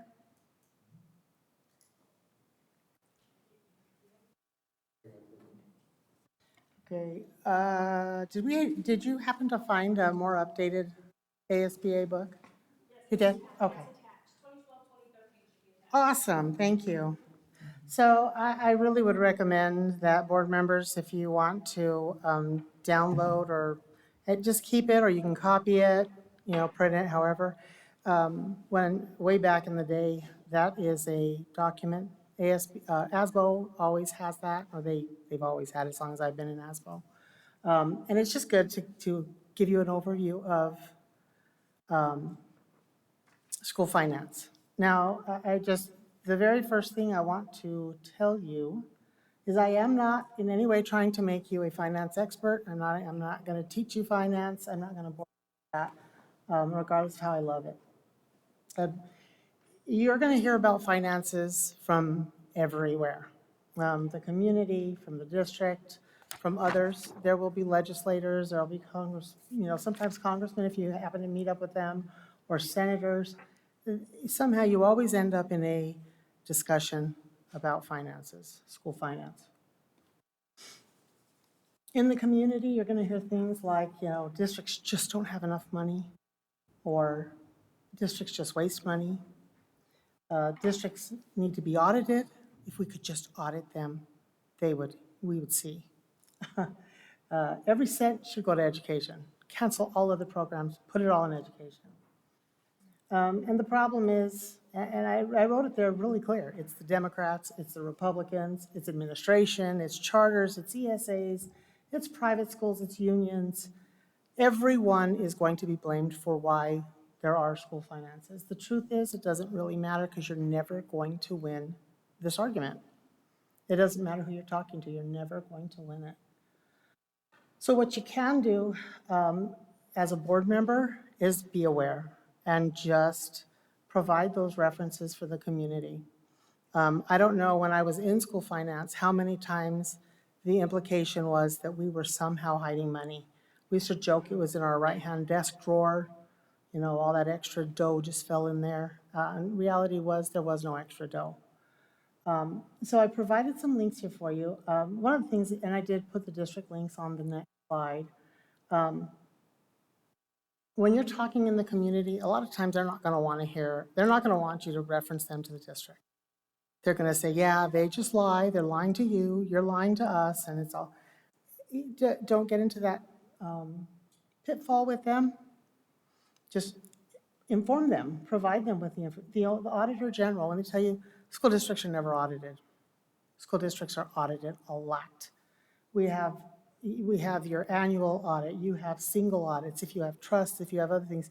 There is internal audits that they don't even have. And there is performance audits that are done by the Auditor General's office. Now, if your district has had one, you probably won't see one again in your lifetime because there's a lot of schools. But if somebody wants to try and make a deal about it, then you might. So, but reference them there. That has years and years and years of back data. Let them look, empower them. The Department of Education, when they say, well, I know they're hiding stuff, we can't see it. Everything that our finance department does, they upload to the Department of Education. So if you follow those links, you can see the reports that are uploaded. You can see the annual financial report. You can see just the budget sheets. You can see there's a whole schedule of updates. Now, if you look at the very first Auditor General that I gave you, it is the USFR, okay? It is like, I'm guessing now about 300, 400 pages, which is also why I didn't add it. And it changes with each legislative, every year they change it. But there are going to be some aspects that are really important for you just to be aware of. I have read the USFR, but then again, I'm weird. But you can pick good information there, so make yourself familiar with that. It is a good thing to take a look at. It just gives you an idea. This is what they'll see, that USFR. And I wanted to point out, if you notice how one's different color, it's because as the legislature changes things, they're date specific. So your chart of accounts changed. So before 6:30, as of 7/1, they changed. So they will give you that often, and you will be updated. You'll be able to kind of get an idea of what changed. Because when things report differently, you're going to see them differently. If you go into the budget reports, there's a lot you can explore there. Honestly, if you have an angry community member or PC, and it doesn't matter which side of the political aisle you're on, if you empower them to see this, to actually get in and look, you may have questions come at you, and that's when you would rely a little more in the district if you didn't know. But a lot of times they'll just start looking and they'll be happy because they feel like you've given them tons of information.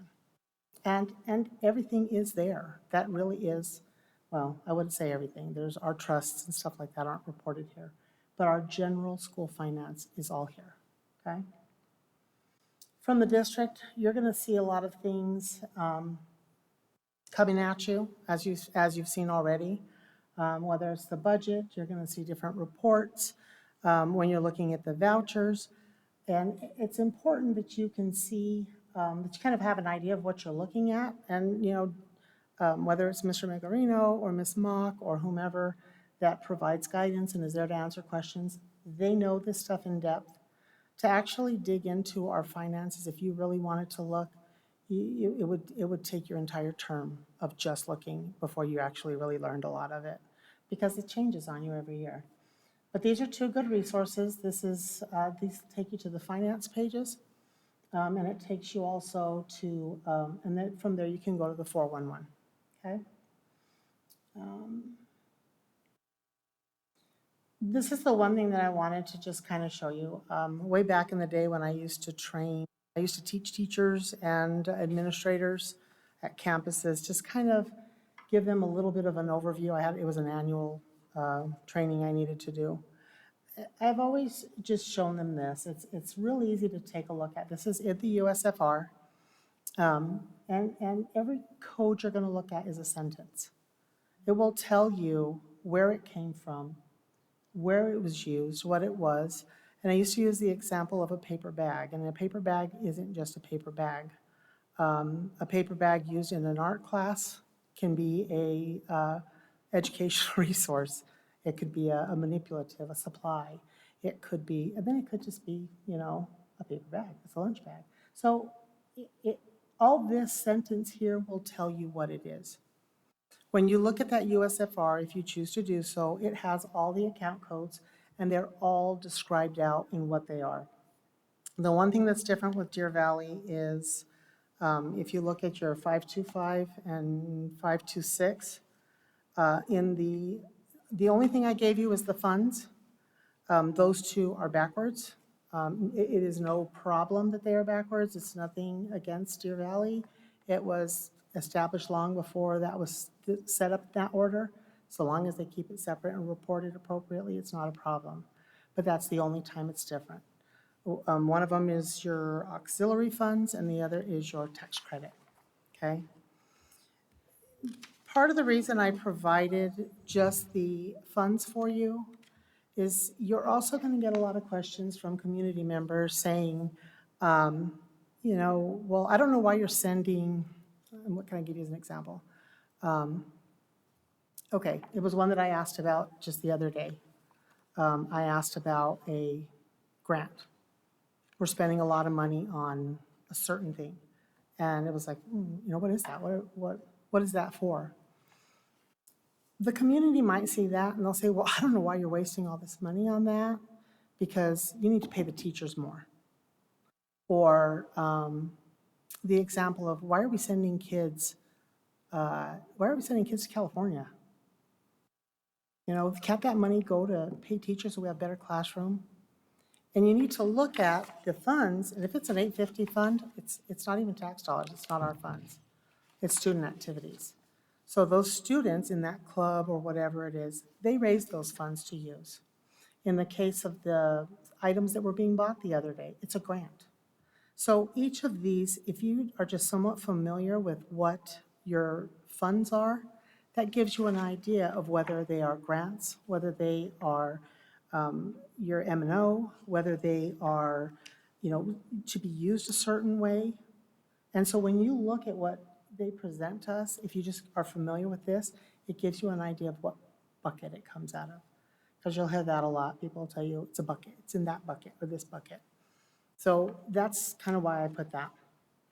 If you want to go beyond, and I'm not sure how far Deer Valley goes, I'd have to look at their account codes, or maybe that's something that they can tell us later.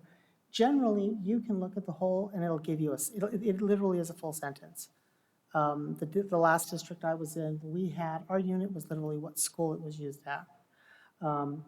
It was set out to where I could tell you which program it was used in specific, because the way we had our account code set up. I don't know if Deer Valley has it to that extent.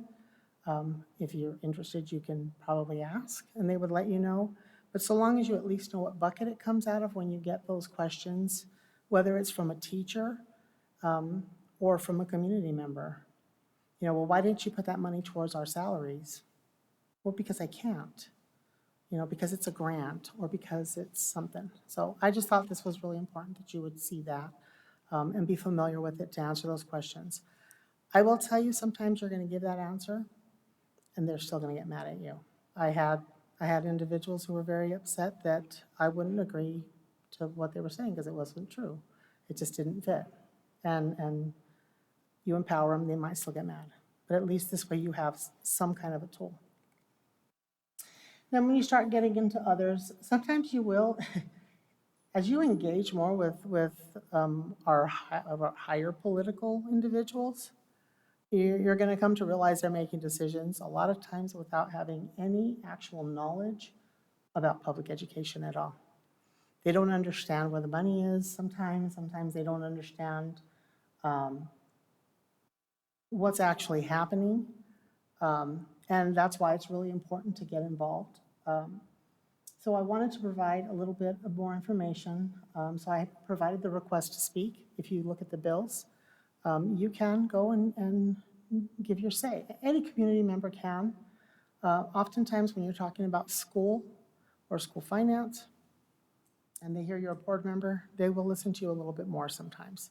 Sometimes you can actually, we have actually been able to get legislators to come together and meet with us on certain topics. We've been able to get bills, at least get the idea of a bill to certain legislators or senators and start getting them moving forward. So it's really important as a board member that you do get involved with our higher elected officials and share that information. Whether you're Democrat or Republican, doesn't matter. Get involved in your local precinct and share out what's occurring. Just make sure that you're sharing out factual information, not try not to fuel the fire because there's plenty of fire out there already. So I put the link there that you can find your local precinct. I know that they just recently changed. I know Jenny and Paul are both very familiar since Paul is, well, he's supposed to be the precinct captain, I think, of my precinct. I haven't been involved for a year or two, but so you can find that there. And then you can find who your legislators are. Don't be afraid to call them. Call them and schedule an appointment. They will meet with you, almost always. Even if they are the other side, they will still meet with you. And they are willing to listen and discuss. I would always be careful, though. I did note there that we are a taxing authority. And our staff is going to hear about it. Unless it's changed. It used to be that come tax time, when the property taxes change, our office used to be just angry. Anytime the angry parents or angry community members see their property tax bill, it doesn't matter that the fire department or the fire district or a different taxing authority increase their tax, they automatically call the school district because we do have a larger impact to their tax. In the districts where they're all broken up, where here we just see one, Deer Valley Unified School District. Southern, they'll hear from the high school, the junior high, the elementary, they'll hear from multiple. So just, if you're questioning something or somebody questions you, refer it up. maybe talk to Jim.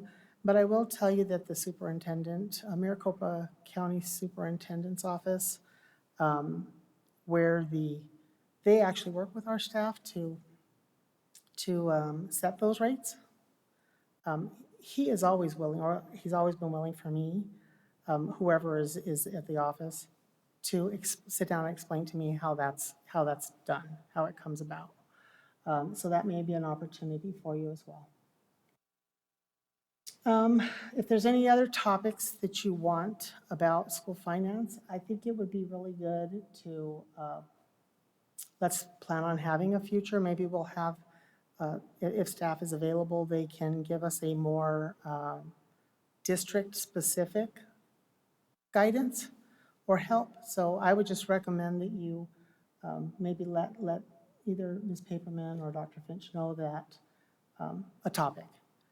Because this, in all my years of being a board member, well, you know, there's the social issues, but the biggest one that makes my supporters angry at me is finance. And it's generally when I point out the truth that school districts are audited. There is a lot of stuff. Is there waste and abuse? In some places, yes. And there, you can have opinions that things could be trimmed or things that could be done. But just because you see it out of school district doesn't mean it was necessarily bought with tax dollars. It could be grants. It could be, you know, a lot of student activities. Students will donate a big, you know, that senior class donates a big thing to their school. So no, the district didn't pay for it at all. Those kids did. And it's important to be aware so that when the community comes at you and asks that, you can answer it. Okay? That's it. It's just, I just wanted to help answer questions because you shouldn't have to have a finance degree to be a board member. I also would like to point out that Arizona Department of Education, they have great resources for the public.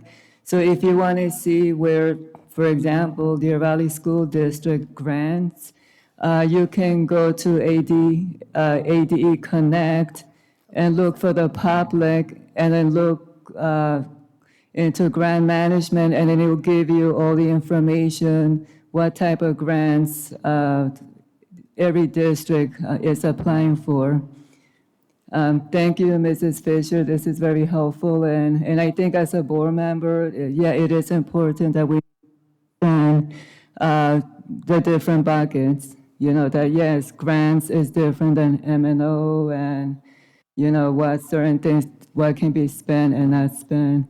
Also, I think it will help if, you know, if we had a process when the district is having their financial negotiation, you know, just, you know, if it's open to the public or open to governing board, so we can sit there and watch the whole process, you know, to understand it, because I know we usually get the presentation and then, you know, we vote for what we vote, but it would be nice and helpful for board members to also see it. Any questions?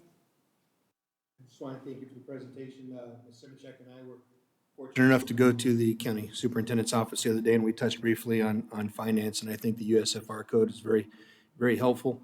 And I think when we educate ourselves on the different buckets, it kind of helps a lot of portions of our meeting run more smoothly. We don't need to scrutinize every particular area, because like you said, if it's a student account, if it's a grant, if it's title such and such money, there's not a whole lot of different things we're going to do with that other than what it is they are doing with it. And educating ourselves is a vital part of what it is that we're doing here. So thank you for sharing that and reinforcing it. And all of the links that you included on that, I don't think there's anything proprietary. I think it would be helpful to make sure that we have something like that available for public use, because there are a lot of people interested nowadays, and they need to have the tools. You know, knowledge is power, and we need to help facilitate that. Okay, we're going to go to the next item. Our next item is number 6, evaluation, governing board and superintendent, and this goes to Ms. Fisher. So I don't have too much, sorry. I don't have too much to say really on the evaluation tool for the school board, mostly because it's a little frustrating as a board member, with every change of the board, it changes whether or not they evaluate themselves. And it's, but it is nice for us to possibly consider maybe the start of, since it'll be a full school year, if we, the board, would like to consider setting goals and actually moving forward with those and evaluating our performance and how we're meeting those goals. Because it will help us.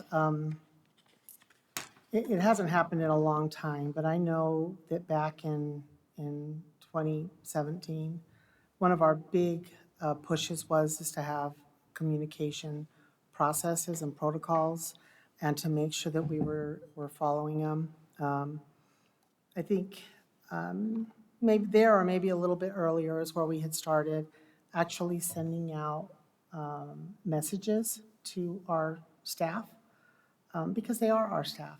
We are, as Denise said, we hire and fire every staff member. We're responsible for that.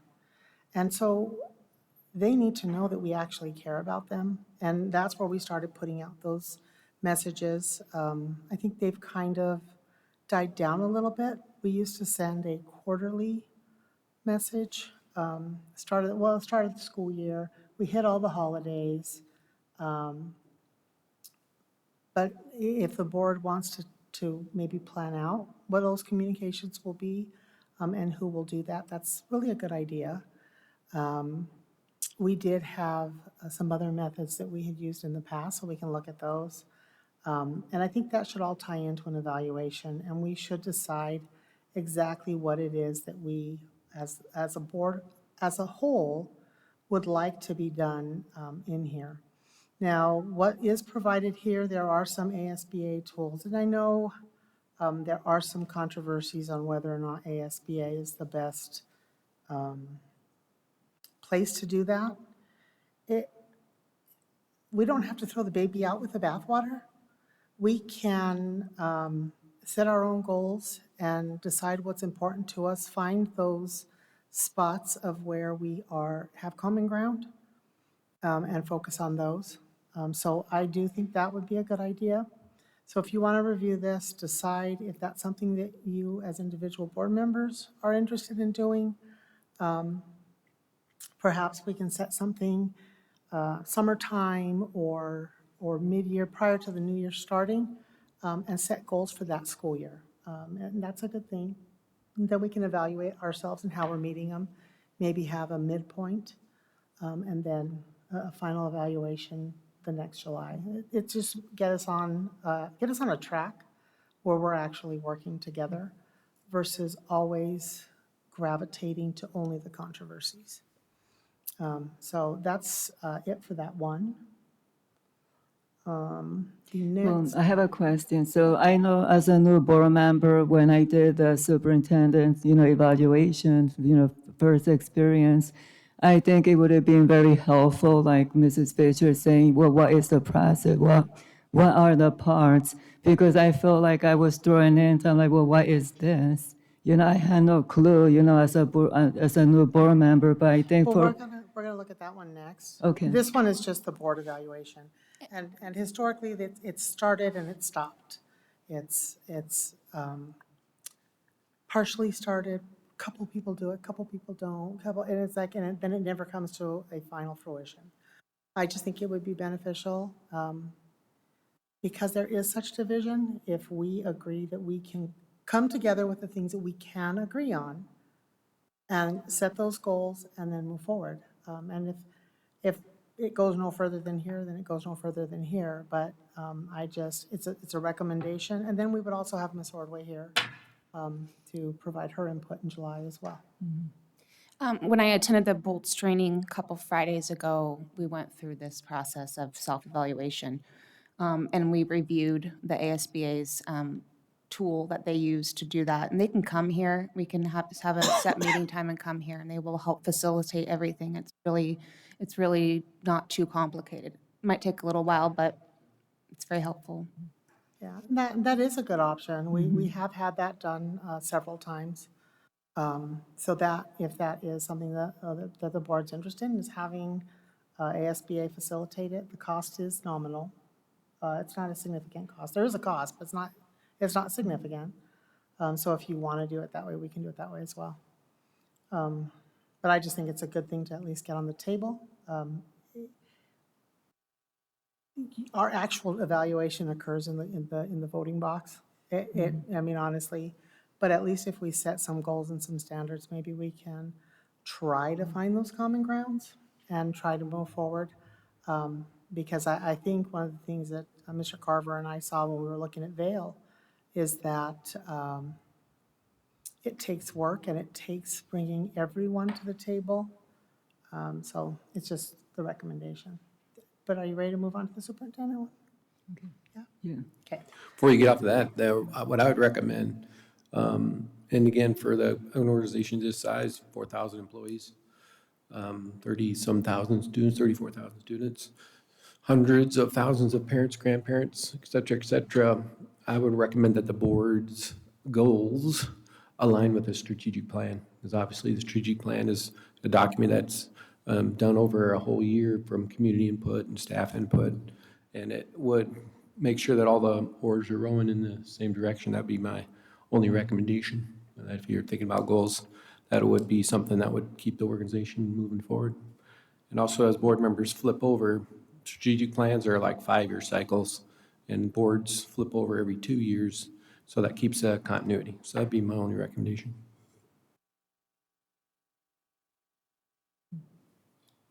Next. Okay. So moving on, we're looking at the superintendent's evaluation. Now, the documents there where you see the CBIs, those are what our current tool is. And that is the tool we have to use this year because it's the tool we started with. However, there is the ASBA has a new tool, which it looks more aligned with what all other employees are evaluated under. I'm not 100% sure why school districts have the most convoluted and difficult evaluations I have ever seen in any industry. But they do, and they like them. And so the new tool is really similar to what I should have done is brought my Phoenix Union so you could see my evaluation tool. So we had a lot of evidence, and this one does provide some of that. So I provided that so that you could have an idea of what we potentially could discuss doing for a future. Now, that Ms. Taylor did point out that there is somewhat of a cost. If we decided to change the tool and utilize ASBA for that, we could. Alternatively, we could just adjust our evaluation process and write our own in policy in conjunction with the superintendent for the coming year, okay? Now, I think it's a good idea because now, as we go to look at our current tool, it's kind of ugly, and it has been. Every board, pretty much every year, has said, this tool's ugly, I can't stand this tool, but it is what it is, it's what we have. Sheila, can you put CBI, or is it you putting them up, or is? He's putting them up? Yeah, put up CBIE.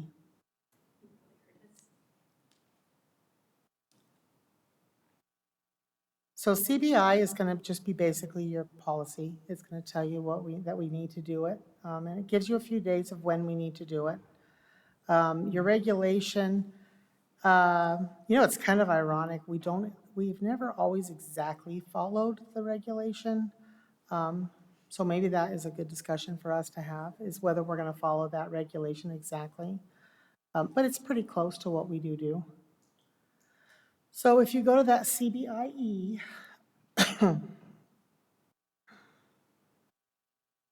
okay. Yep. So we're gonna have two things when we're doing the superintendent evaluation. When goals are set, he's going to provide information on how he's met those goals. Sometimes they provide data, what have you. I'm not going to add my opinion about the goals or how it's submitted, but so you're gonna have that. Whether or not he's met those goals will all be in those conversations. That's one side of the evaluation, okay? This is the evaluation tool that has historically been used. You're going to rate from, 1 is outstanding, everything's perfect, to 5, we're just not hitting the mark. And it's spelled out for you. So you're going to look at your education leadership, and it lists A through E. You just, as a board member, have to ask yourself, okay, I'm looking at standard 1, facilitates and develops, number 1, develops, implements, and monitors district mission to improve student achievement. To you, do you see he's done this? Do you believe he's done this? B, same thing. You're going to go through and answer, basically you're answering the questions, how you feel about it. Well, okay, I think on, A, yeah, he hit it, he's got a 1. I think on C, yeah, he just really didn't do that one. And I didn't read C, so I don't know if he has or hasn't. So you're gonna come up with your own score, kind of where you feel you're at. And that's what's gonna be in that little line there. That's gonna be your overall score. If you're a numbers person, you can rate each one and do an average if you want. I want to say, not the last evaluation of Dr. V, but the one before, we had board members who literally came in, well, I'm going to give him a 2.753. I mean, it was like, oh, you really thought that one out. And so you're going to go through the whole list. You have your education leadership, and this is where you kind of put where you see this falls, where he falls in these, and you rank them. There's a comments essay area. If there's, different board members historically have done this differently, in that some will actually write what they believe and provide that to the superintendent separately. I mean, as a board, we will have a meeting with the superintendent in an executive session, and we can talk about it. But if you want to write and give him that separate, that is for him only. It will not be in his personnel file, and it won't be discoverable to the community. So if that's an area you need to talk with about, then you can write it there and provide that. You don't have to provide it to the other board members either. You can go to standard 2, you do the same thing. I thought we had a line on each one of our standards. Did we change it? Oh, it's because they both fall under A. Sorry, my network's acting up. Then you go on to B, your relationship with the governing board, how you feel he's done in each of those items, and you're going to rank him, same thing. Communications, you're going to go through the whole thing. When we do schedule that meeting, we will have a meeting of the governing board alone or with the superintendent. And we will basically compile our scores. So if, you have a 1, a 2, a 3, a 4, and a 5, you're gonna average them out.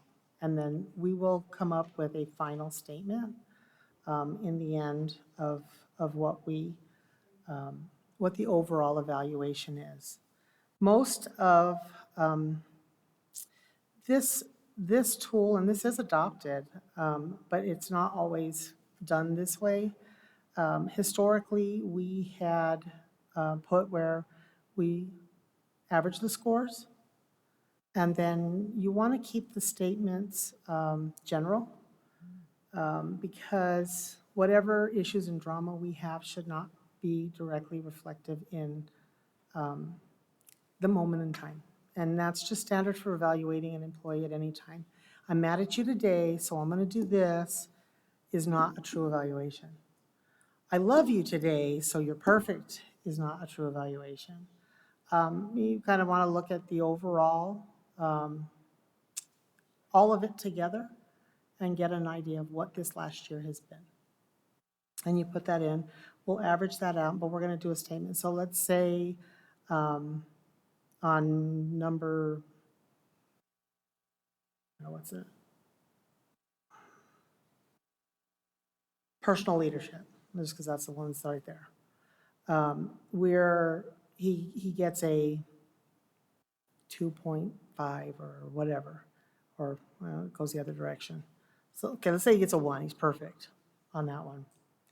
You're going to put your average score is, and then we'll come up with a statement. The board feels, or the board believes, that you have performed exemplary in this area. We appreciate it, and maybe throw in a couple of things that made you believe that. So that's kind of, but it's going to be, it's supposed to be a cumulative of all 5 of us contributing in the meeting. That's why I said it's going to probably be just us. Once we get that set, then we will all meet with the superintendent. But the superintendent, we do it for setting the goals. When you do the final, we also set the goals and we discuss that. We should have a mid-year review. I don't believe that one was done this year. We did not do one in December. There should have been one done either in December or January.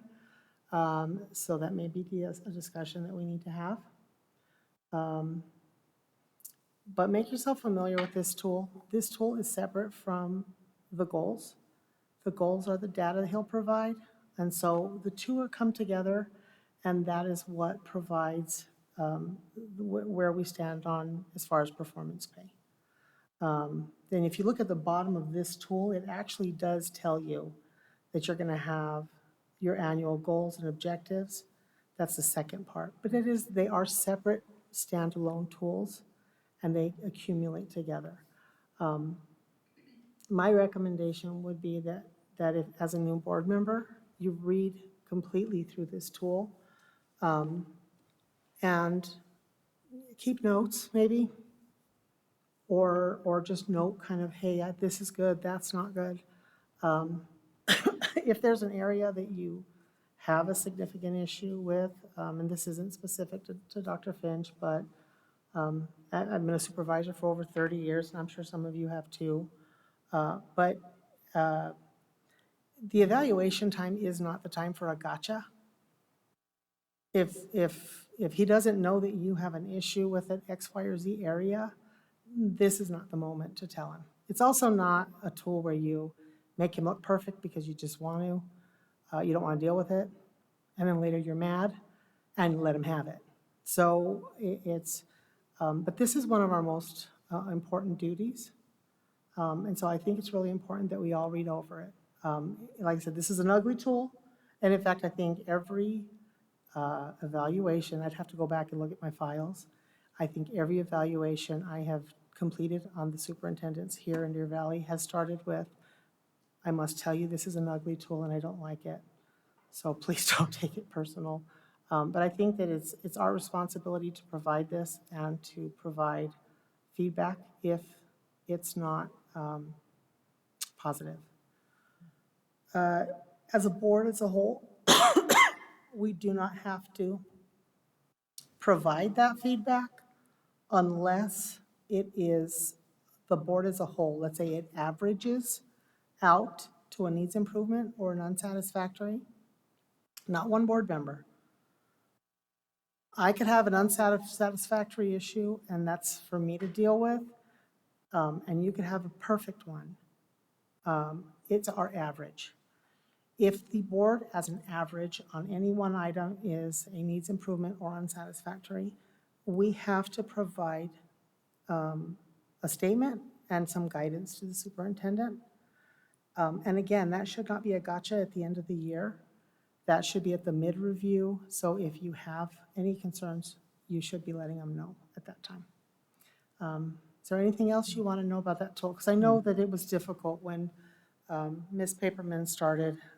Nobody reviewed the tool with her at all. And it was just kind of thrown at her, fill this out. Any questions, board members or Dr. Finch? Do you have anything to add to this? Sure. Yeah, the tool is just a vehicle to communicate, so if you want to switch to a different tool, that'd be fine, don't have a problem with that. I've had, remember, I've been doing this a long time, a lot of different evaluations, so whatever, it's really the board's tool. So I would recommend, if you are going to switch to a tool that has been vetted versus designing your own. If this one's been around, I don't, way before me, so it's went through many boards. And so I'm assuming most superintendent evaluations came from industry and were twisted or changed or adapted to the educational world. I know in Michigan, that's where mine came from the big three is where it actually originated. And then that original board tweaked it for education. I would assume this was probably where this one came from as well.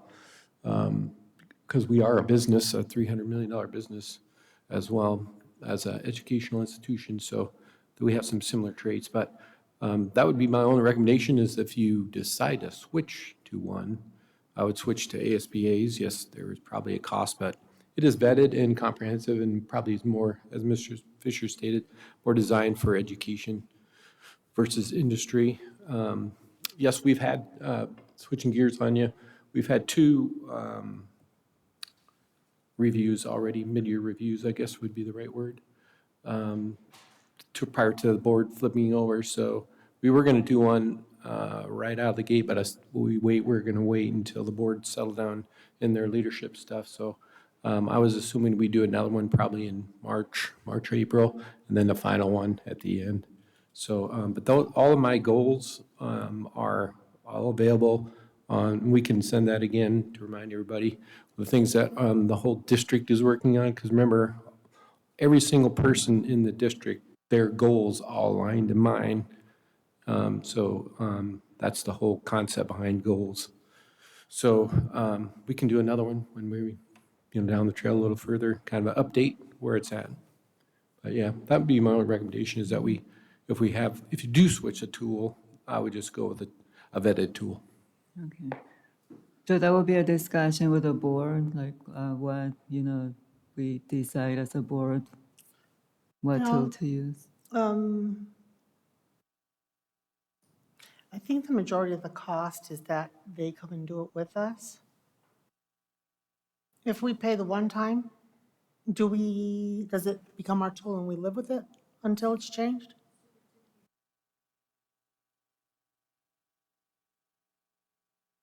Okay, so we could use their new tool without, if we'd wanted to adopt that one? Okay.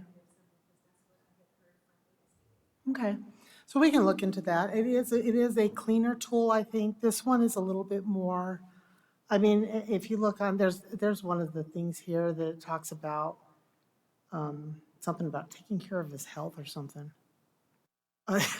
I saw it when Dr. V was here, and I'm like, well, I don't know. Should I ask him? Do you brush your teeth? Do you exercise? Do you eat salad? I mean, that's kind of none of my business. And I thought that was in here somewhere. So it may be that we decide to look at a pool because some of it's like none of our business. And I don't remember exactly where it was, but the first time I saw it, that kind of struck out to me. So. It's a pretty common tool, though. Yeah, it is. I've been in multiple states, and they all look the same. They all look like this. And But the ASBA one is pretty, the ASBA one If is totally it's- different, because that's a yeah, ASBA, it's more like came from the a, national. yeah, it's more like it's like a teacher's tool. So it's a little more in depth. So just take a look at Yeah, them. I have actually sat in the ASBA sessions and listened to their spiel on it. My only critique of it, for a new superintendent, I thought it was overwhelming. For an old timer like me, it would be not that big a deal, but, so that's another variable to think about, because obviously your superintendents flip over time, and you probably will keep the tool forever. For a new person, it was pretty daunting. It was, it was almost down to how do you brush your teeth, to Ms. Fisher's point. So that's the only critique I had of it when I was sitting in this session. I was like, whoa, Yeah, we can look Superman into can't that. do this.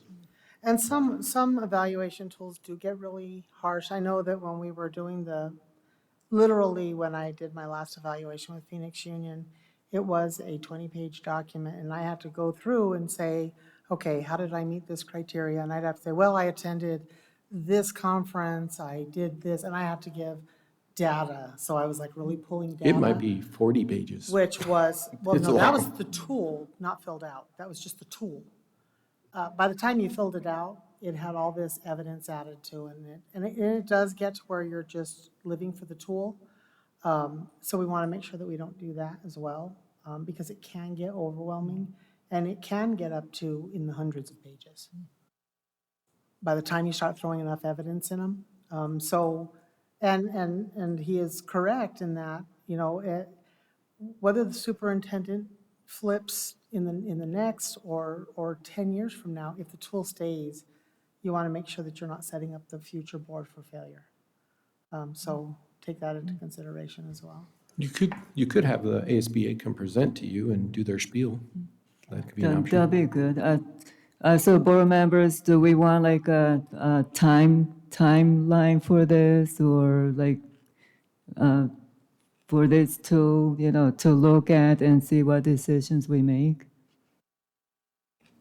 Oh, this might sound goofy, but for those of us that are new, it might be an experience to do this first one that needs to be done in the spring with the old one, because we've got it, and we need to do it sooner versus later. And then that gives us time to reach out to ASBA and schedule a time to have them introduce their tool. And then Ms. Simichek and I will have something to compare it to. I mean, I don't know how you feel about that, but I mean, not that we don't appreciate the experience, but we haven't had the experience, so it might be useful this time around to do the old one first, and then have the presentation and be able to speak from a point of knowledge rather than just assumption. Do we have to have the tool set at the time of because we run into them, one runs into the next, do we have to have the tool set at the time of goal setting, or could we do that part and then have a meeting that next month and decide on a tool? Okay, Yeah. so we probably could do that, finish Yeah, with maybe the this tool that we summer or have, and then move forward. So so long as Okay. we're not bumping into any reason that we have to have it, can you look at your contract and see if it's in there? Because I know it is in there that I certain think it's things just the have to be set. evaluation and deadline for the ends. Okay, I think what I prefer from a systemic approach, I want to know, again, I'll go back to process because this might be helpful for you as well, and Stephanie as well. I like to know, what we do is we collect all the data, kind of like Denise was talking, the big picture, and we collect it at the end of the year in relationship to my goals. This worked, this didn't work. This, here's another hot spot over here we didn't even think of. I present that to you as, hey, these are options for goals for next year, but it kind of is always in motion. So I'd like to know sooner than later, because I have to set up the whole system to address that concern. If it's reading gaps between special needs students of color and Native American students, and if that's something we have to focus on, I need to know that sooner, because you can't give me that goal in January. It's too late. So as far as, so that's how it works. At least that's how I've done it in my years of doing it. Works pretty good. So we collect the data, make simulated goals or areas of interest. You give them thumbs up, thumbs down. That needs to be June, July. So I'd recommend, if you're thinking of switching a tool, complete this one. That's a great idea. Do an ASBA presentation, but we can still work on the goals. And then you can do thumbs up, thumbs down on the ASBA tool. That would probably be before the start of school, would what I'd recommend. Well, that was, to my point, would not be fair for us to try to hurry up and cram in an ASBA training and change for a spring evaluation. It's not fair. no, we can't change his evaluation for Well, this and round. that's, Yeah. that's what I'm saying. I think it's best that we we still have to have a sense of urgency about getting ASB in here to get the training so that, to your point, June, July at the latest, everybody knows what we're doing moving forward. But we have a lot of things right now in front of us, and I don't think we should try to schedule ASBA training between now and mid-May. So sometime starting in June, I think we could get some ASBA training, make a decision, and execute that to meet your timeline. That's my 2 cents about it. Stephanie, any questions? No, I agree with both of you. Okay, okay. Okay, okay, we're moving on, or are you done? Okay, we're moving on to next item, number 7, board agenda format. This item, I had concerns and also Paul in the sense that when we have board meetings, sometimes they will end past 10 o'clock or 11 o'clock. So we just want to get board members' feedback. What's the best way that we can maybe work with the agenda so our time doesn't go beyond 10 o'clock, for example. So Paul, do you want to do the first one? So these 4 topics, they kind of cross into each other quite a bit, but I've tried to break the information I've got down into the points. So 7A is regarding an order of agenda item placements. So that doesn't sound like I'm just coming from someplace out in left field. I used Robert's Rules of Order as an example of an agenda. And the truth of the matter is our agenda is written in a pretty good flow, especially our older agendas that I was able to reach out and look at. And I can make copies of this. I didn't think about it previously, so I apologize. But I'll go through the concept behind what a reasonable agenda looks like and the different things that we might be missing that would help us control our time, which kind of leads into 7D. But so according to Robert's Rules of Orders, which are widely accepted and used as a standard when conducting meetings, a suggested order of items on the agenda would read as follows. Call to order, which we already have. Roll call, pledge, moment of silence, adoption of agenda. What we're missing in our agenda is the amount of time allocated to each one of these sections, which allows us to run long. We don't want to cut anybody short. Everybody's opinion is valued, but we also need to be respectful of the fact that the administration that's here has been here all day already. The board has been doing their full-time job all day already. The public that comes to participate is not interested in sitting here for 5 hours listening us to drone on about different things. So we need to give each category a time bracket. So call to order, 5 minutes gives you plenty of time to get those items done. If you were to look at Robert's Rules of Order for agendas, it will tell you approval of minutes. We don't go through that process because our meetings are recorded. It's kind of a moot point. Our minutes are electronic and under consent also. So the next item would be reports from officers, boards, and committees. That would be different for us. We're used to giving reports at the end. I did notice that in old agendas from the Dearborn High School District, this is exactly where the board reports were. Something that we don't do that we need to probably work on, not probably, we need to work on. We need to limit ourselves when we're giving our reports, all 6 of us, including the superintendent. What that time looks like, we can debate 3 minutes, 5 minutes, but some of us use a very small period of time, some of us use a great deal of time, but if all 6 of us took 5 minutes, that's 30 minutes. There's plenty of people up on the dais that have valuable information to give, and we need to be respectful of that. The next block would be public comment, and per our standing policy, that's up to 30 minutes at this particular point in time. So already into this meeting, we're over an hour worth of meeting time, and we haven't even discussed business. Consent agenda would be after public comment. And then old business equals action items. And depending on these action items, they can be rolled into consent agenda, which we'll also discuss in one of these points, as these topics have been previously discussed and should not be lacking a vote. There's no reason for it to be discussed again. We've already discussed it. This occurred with one of our policies that came up in, I think, 4 previous meetings. I mean, when something's in the discussion category, we've all discovered we can't vote on that.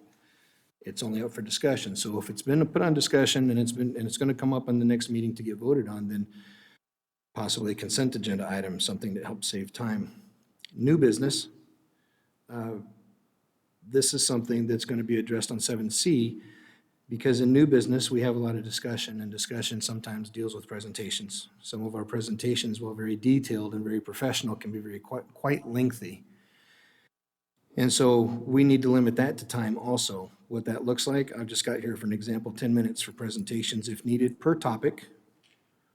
No more than how many minutes per board member for questions and discussions.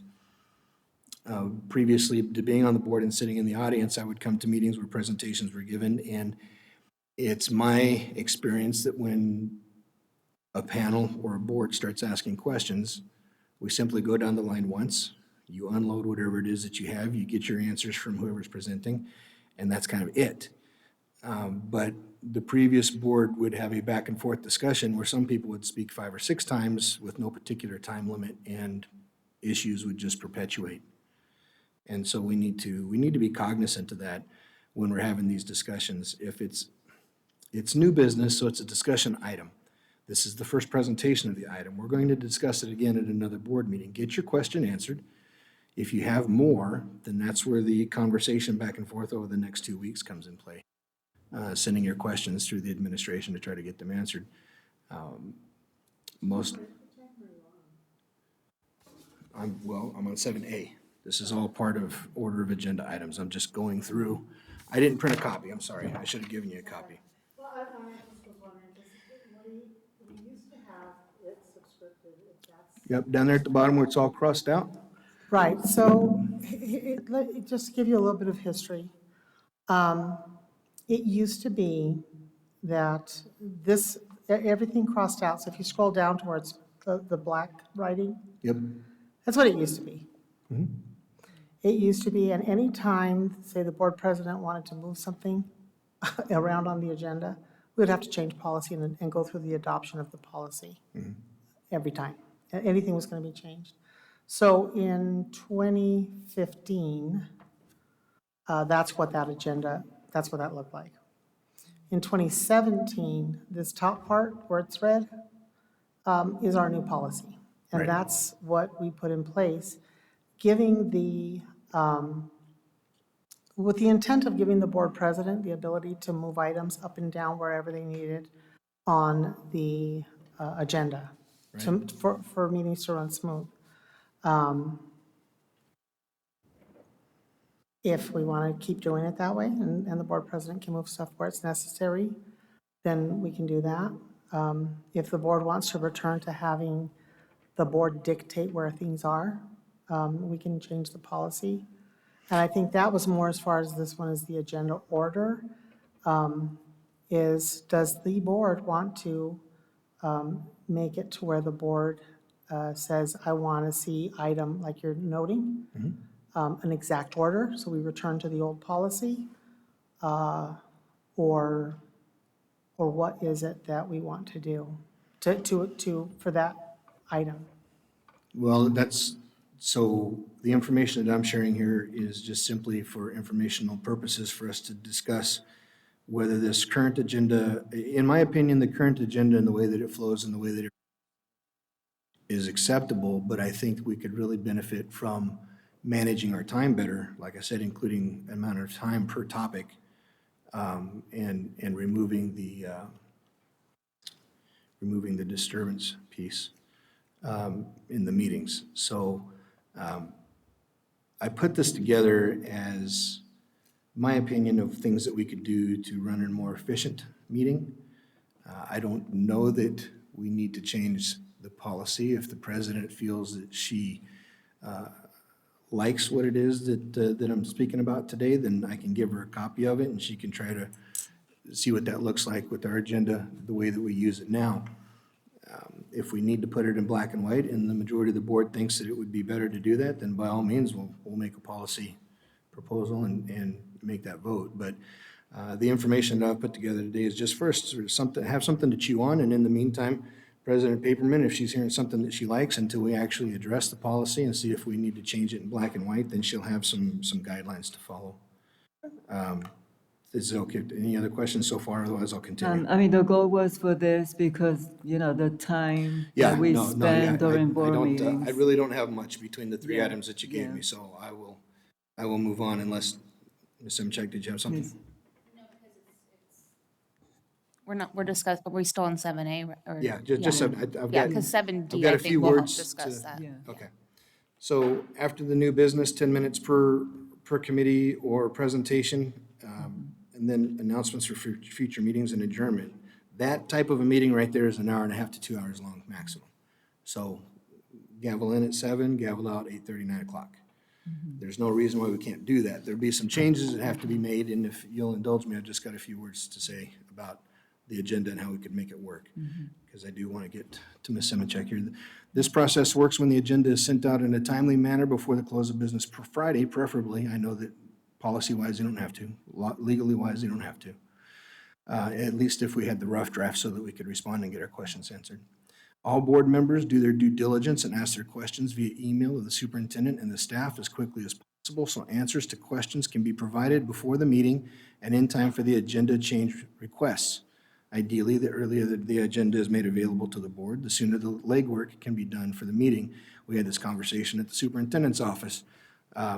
He said, you know, there's those people that are on boards that don't do the things that they need to do to be as engaged as possible, like asking questions ahead of time.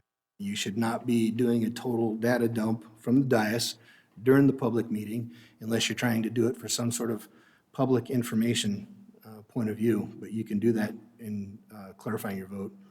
Committees can be reduced to the highlighted times by putting in place a study and/or work session to focus on agenda items that deserve a more detailed and lengthy discussion. These committees and heavily weighted discussions are better suited for the study and work sessions as a venue for the data dumps and educational conversation. Board reports offer the board and superintendent an opportunity to communicate with the community and the administration on the activities and work that the individual member has put forth in the community since the last meeting. Each board member has their 5 minutes, a suggestion, to provide the info they think is most noteworthy to the community and administration. Board members have opportunity during votes to explain their vote. Again, a suggestion, 1 minute. And committee Q&A to get much of the other conversation out of the way, and should use these as tools to make the most of their board report. It can be debated whether regularly scheduled study work sessions are necessary, as the board may need the flexibility to call these special sessions as needed to address concerns, sometimes with little notice or flexibility, as has happened recently. That's it for 7A. Anybody want to discuss anything that they heard? Well, I just have a question. You said you guys met in the superintendent's office, and what was the suggestion? When we were at the county superintendent's office. Just Okay. that he was using real-life examples since he's been in school districts, being an educator, and now as a superintendent, that he is aware of school board members that did not take the time before their, in our case, Tuesday meeting, to educate themselves on the items that are in the agenda. And then something comes up, and they're totally surprised, and we end up spending an hour and a half educating on something that they should have been taking the time to educate themselves on before we get there.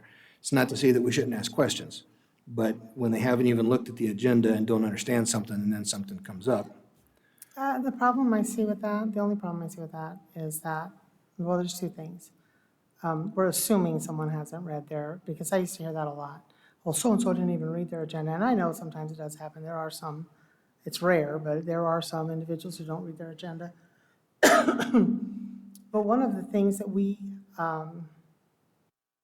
is our duty is to allow for thorough discussion of items. Right. And I understand that we do need to trim it, but my concern is, and I've said it before, not all of us have the opportunity to have our questions answered. It is what it is. And so the dais is the only place those questions can be asked. Right, no, I And understand. so I do understand that, and that's, I think, was probably more of one of the lower ones. But as far as timing, and I agree, back when I first was board president in 2017, Dr. V and I used to meet with cabinet, and that was one of the questions. We would say, so-and-so's going to have a report. How long is that report? And we had a timing on things.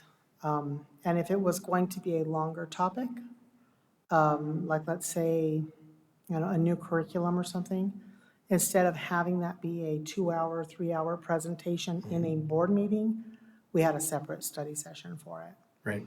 And so, I mean, it wasn't a scheduled quarterly or what have you, that's something different, but, so I think that could be done. But I think it's a good idea to have a timing or a rough idea of timing. But I also think that we have to be mindful that not everybody is in the same situation or place. And so we do need to be able to actually get that information. The one thing I do not like is the suggestion of throwing our policies into consent agenda or anything into consent agenda. And we can talk about that when we go on to consent agenda if you'd rather. Because the problem is, okay, we have a consent agenda with 20 items. And you have an issue with 1 or 2 of them. When you vote no because you really just can't get past that 1 or 2 items, everything says that you voted no. Right. And that's where it becomes a real problem because But you can I've pull out anything on the consent agenda. that actually makes the meeting twice as long if we're gonna start pulling them out. you It's do it all the not, it's not responsible for overwhelming the consent agenda. When it takes 2 seconds to go, okay, item blah. Any discussion? Nope. Call for the vote. Vote, we're done. That takes less time than the conversation to start pulling a lot of them off. I actually had a teacher contact me and say, Mrs. Fisher, I don't understand. You have been an administrator over student activities and athletics. How can you not support me taking the kids to this program in California? And it is actually a really good program. I used to encourage teachers to set it up. And I said, oh, no, you don't understand. I do support that. But it was in the consent agenda. And because it was in the consent agenda, there was 3 other things, and I don't support those. So I had to vote no as a blanket item. Right. So that's where you run into that problem when you start hiding them in there. So we have to be a little kind of considerate, and we can talk about that more when we get to that. Sure. So, and that segues into 7B, understanding that the consent agenda is formed by the consensus of the folks that are setting the agenda, superintendent, the president, and vice president. So if there are items that show up on that consent agenda that weren't discussed at length when originating the agenda, then that's a source of concern that we need to address in a different fashion. But I'm going to go over a few things that what constitutes a consent agenda and what type of things should be considered for consent agenda. Again, I'd like to preface this with understanding that I believe in as much transparency as any organization or person can possibly stand. And I know that when it comes to consent agendas, a lot of people think that it's used to hide things. And there might be some organizations out there that have nefarious intentions and do that. Us being a public entity, we don't have the leisure of trying to do that, and we need to make sure that we're holding people as accountable as possible. And to that point, I would just encourage the folks that set the consent agenda to know that if there's something on there that is outside of normal business or includes something that is a hot topic in the world today or even in our community, that it does need to be pulled. So I'll go through this so I'm not jumping all around, but what is a consent agenda? A consent agenda is an instrument under Robert's Rules of Order that enables the body to consider and approve a grouping of routine items that do not require board discussion and to take action through a single agenda item. In voting to approve what is on the consent agenda, the board is on record as having approved, accepted, or given its blessing to these matters. It has established a record of having met its fiduciary or oversight responsibility over a wide range of matters, all of which have already occurred. So what it's saying is that if we have established past practice and have established that we are doing our job, that there are certain things that we should be able to put on the consent agenda without any type of ramifications. Of course, if we have personal issues with the things that are on there, then again, that's one of those things that means it needs to be pulled. Let's see, if successfully employed, usually the consent agenda expands over time if successfully employed. It often includes prior meeting minutes, management, finance, and committee reports, all of which are included in a packet circulated to the director of the meeting. The consent agenda replaces much of what has traditionally been reports or old business, on board agendas, because generally things that are old business are already things that we've discussed. I used the policy as an example because I felt like it kind of fit. We'd had it brought it 3 different times. We had discussion about it 3 different times. It was coming back up that last time for a yes vote because we couldn't vote on it last time because of it being in discussion. So that's why I use the policy as an example. I agree, policy should never be in consent agenda because it's something that we need to discuss and make sure that it's, I mean, if there's a policy coming up on the next meeting that needs to be voted on, it shouldn't be in the consent agenda because we haven't talked about it yet, is my point. Briefly, the consent agenda mechanics. After the board has come to agreement as a matter of policy, what is to be included on the consent agenda, the management or selected committees would be required to prepare a written report of their activities far enough in advance of a meeting that the reports could be circulated to the board packets. Again, as I mentioned, timely execution of even the rough draft of the agenda. Committees know whether or not they're going to be presenting that next Tuesday. We shouldn't have to wait until Saturday night to get that information. And if it's stuff that we know that that we've already discussed, like I said, whether it's SBG or finance or anything like that, and there's no more discussion to be had, and it just needs to be voted on, because we never want to use the consent agenda to shirk our responsibility, right? It's just meant as a tool to expedite the meeting. Directors are expected to read the packets in advance and make judgment as to whether they will approve or accept these actions or take them up for reconsideration as a full board. Do you duplicate the work of your committees at the full level? Do directors fail to read the packets in preparation for the meetings? Our meetings are not as productive as they should be. These are the types of questions that we can ask ourselves as to whether or not the consent agenda.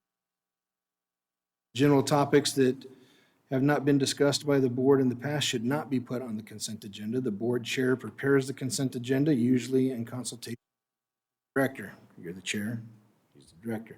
So, again, as I've been saying, nothing should ever be on the consent agenda that we either haven't established through past practice, is something that just needs to be voted on and taken care of, or things that have already been discussed ad nauseum and we just need to pass it and move on. If the vote is still in question, then you wouldn't want to put it on there. At the meeting, the board chair should first ask members, and this part's important. At the meeting, the board chair should first ask members if they wish to move any consent agenda item to the regular agenda for further discussion. This is essential as members should be able to make such a request. If requested, the board chair would move the item and open it for discussion during the regular agenda. Okay, action item, or just go, it should be an action item. If it's on the consent agenda and we need to move it, it only should be moved to an action item, not a discussion item, because it should be something we've already discussed. Ideally, board members should ask for such a move before the meeting so it can be placed on the regular agenda before the meeting starts. So those are some of the thoughts on consent agenda. Again, it's not something that I widely support, but for everyday business, like in the consent agenda, we have approval of all the invoices that Mrs. Fisher has signed off on, right? So that's something that happens. It's normal everyday business. She's already reviewed it. We just need to accept it and vote on it so that they can be paid. So those are the kind of things that should be on the consent agenda. So would it be helpful, maybe discussing with Dr. Finch for the board to have the draft not on Saturday, or, in case something, they have a question of why it's on the agenda or something to, for time's sake, so they can catch it before the board meeting? Yeah, that's currently what we do now. I think that's a good illustration, an example of moving stuff. Another variable that is new to the equation is we are electronic.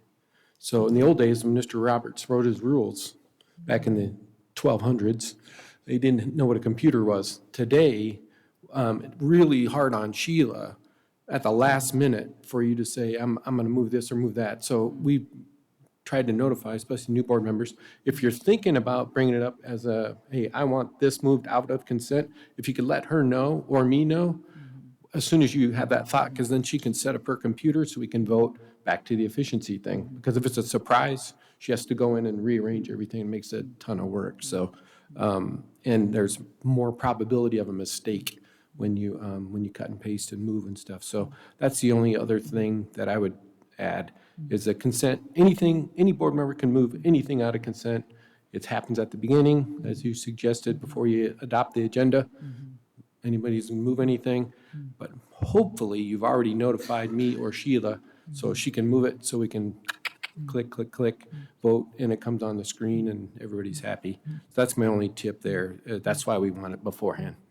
So question, so if we have agenda review, let's say, for example, Tuesday instead of Thursday, is there a possibility that the board can get the draft sooner than, since we're there on Tuesday, can they get it sooner for them to look at the draft?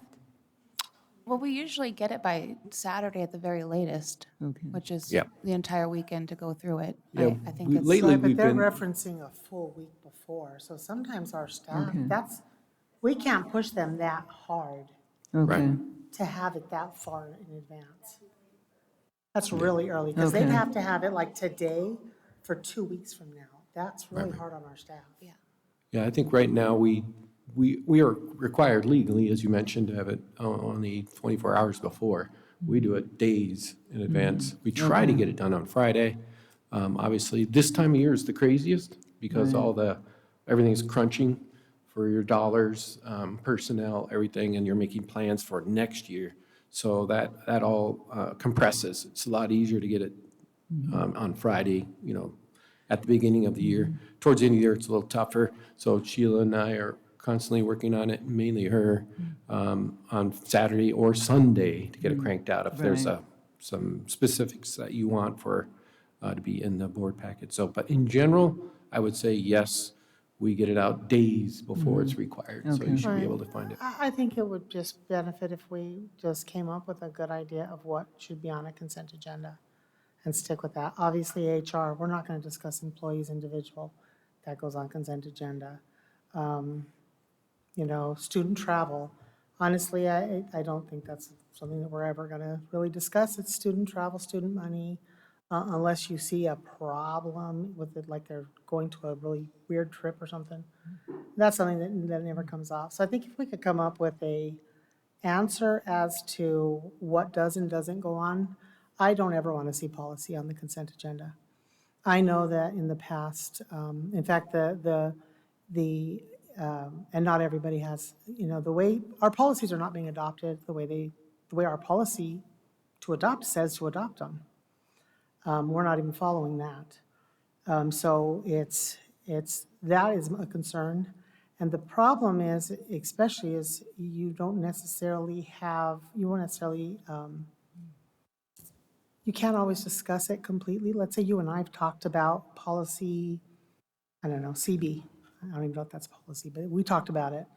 I can't now tell Ms. Paperman, I need CB pulled because I can't blah, blah, blah, or whatever. And sometimes if you say, I need CB pulled, and don't give a reason, they're like, no, okay, I'm gonna leave it on. And so then you start running into problems. I don't ever want to see policy on consent agenda. That's me personally, because that is one of those things, it's like, you assume everybody can have a question or a comment, but they don't necessarily. And that has hit me in the last 2 years. Any concern I've had about a policy has been, oh yeah, thanks, peace out, and it's been put on the consent agenda. And so that, to me, is difficult. And we don't know, if we are in agenda review, we don't know if you have had an issue with the policy to say, I'm going to take it off for Paul. We don't know if she's had an issue. I'm going to take it off for Stephanie, or I'm going to take it off for Anne. So we won't necessarily know that, and that's why I don't ever want to see policy on consent agenda. Yeah, they would. That's my one. They would That's talk to my me one. or Sheila that they want it moved. So then you don't have to worry about violating it, but. Assuming that message goes beyond there. I mean, to your point, Right. I think, right now, I think we have the basic foundations of a fairly good consent agenda. And as long as we can all agree that we will do our due diligence to review the information as quickly as possible when it's made available to us, and if we see something, say something as soon as possible, then there's no reason really for us to be too worried about it, because I know that in our district and in other districts, there have been things on consent agendas that people, just because of the atmosphere that's out there today, have an issue with, and it gets pulled. And the only friction that I've seen really is when people feel like their request for it being pulled isn't being.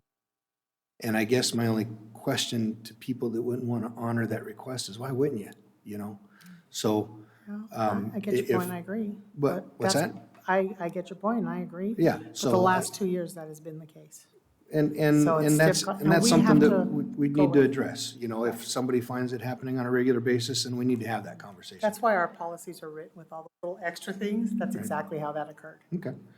So that completes 7B. President Paperman, I believe it's your turn. Yeah. So one more question. So where does the board stand with the timing? For example, district presentation and board reports?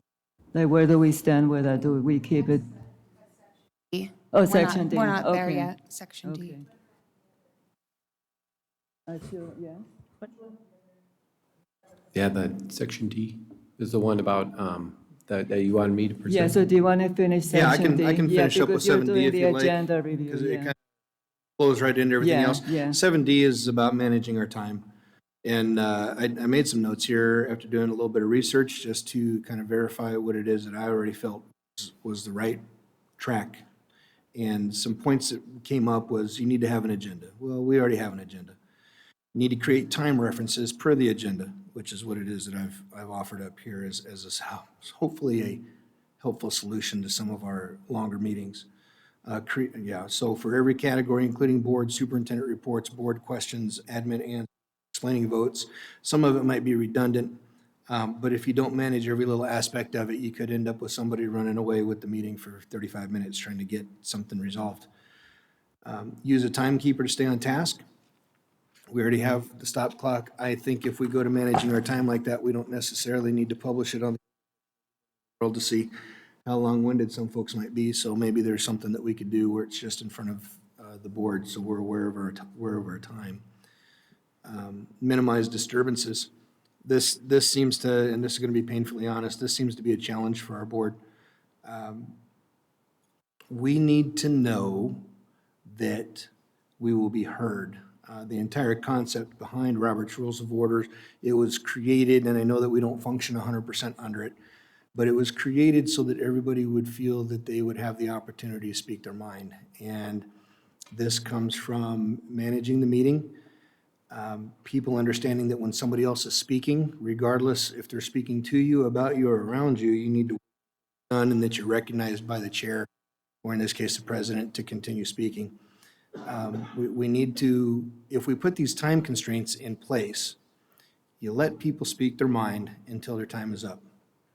There's no reason for people to be trying to cut each other off, speak over each other, getting louder, and interrupting folks. By the same token, we need to be better speakers so that when we're speaking to each other, we're not using, even if I'm specifically saying, the conversation I want to have is specifically directed toward X board member, I don't want to give that impression when I'm on the dais. We need to have a very professional conversation. If there are personal confrontation type issues that need to be discussed, executive session exists for that sort of thing. And we need to not waste everybody's time with specific issues like that. So minimizing disturbances and using time would be the best benefit that our board could benefit from in trying to get our agenda maintained and taken care of in a timely fashion. That's it, Madam President. Any questions? Yeah, I would just like to kind of follow up on what Paul was saying about D. It seems to me that we are getting really off track with our governing board reports and what they're supposed to be about. And that's where we're having time drag on and on. So I have left the last two board meetings early because for two reasons. One, they were just going on, but two, the real reason is that the topic that was being shared had nothing to do with what our board reports are supposed to be about, which is events we've gone to with students, positive things about what's going on in our DVUSD community, not personal issues that we've had with past board members or talking about other people's family members and bringing them into this conversation. That is just not the time, and it's unprofessional. And I feel like if we were limited to 5 minutes each and we can revisit what the guidelines are for governing board reports, but we need to start using them the way they're supposed to be used and not to our personal advantage or to, throw out information out there that's, especially when people aren't there to defend themselves. The last meeting was, I did end up watching it later for the remainder of the session. It was, I got it was very disappointing to see what was being discussed. I also received a lot of emails from our stakeholders that shared the same concern that I had. And so along with that limited amount of time, we really need to discuss what is appropriate and what is not appropriate to be discussing during board meetings. And my understanding is, and I've received confirmation on this, it should strictly be about our school district, our students, our staff, positive things that are going on.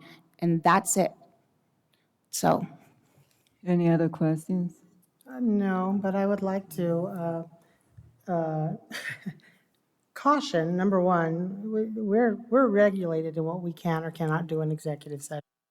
We can't just say we get to have an executive session because two board members disagree. That's not a reason for an executive session. I also do want to point out that we are not cheerleaders for the district. We have a duty and a responsibility, and that is not just being a cheerleader for the district. Our board reports are also to include current events and things that need to be brought to there in current events. Also, not only does the public need to understand, but so does the board, that dais is the only place some things can be said if there's no other place to say it. And it needs to be said to the entire board and/or community.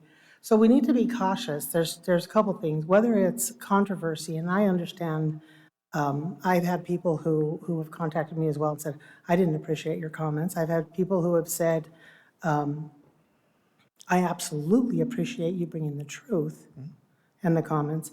And I am aware that Ms. Finch emailed everybody. It was forwarded to me, and we'll address that at a different time. You want to talk about my wife again? No, I said we'll address it at a different time. Okay, that'd be appreciated. Yeah, we will have that discussion in an executive session. I'm surprised you didn't bring out my kids yet. Dr. Finch, can you for once act professional, just for once? Can you let her finish her statement and then, Yeah, just for once. Just once. This isn't specific towards me. When we talk about topics in general, we are going to need to allow board members to have full say on things. We can't just shut off because we don't want to be here. There are going to be conversations that need to be had. And board members need to understand, not all board members wander the district freely day to day. Not all board members can address things through the district office. Not all board members can even find out information anyplace other than on the dais. And so it is a board of 5, not a board of 4 or a board of 1. So we need to be cautious when we start talking about that. There is no time I have ever brought anything to the board dais if I had another option, or if it didn't need to be said when it needed to be said. And sometimes things need to be said that aren't being a cheerleader for the district.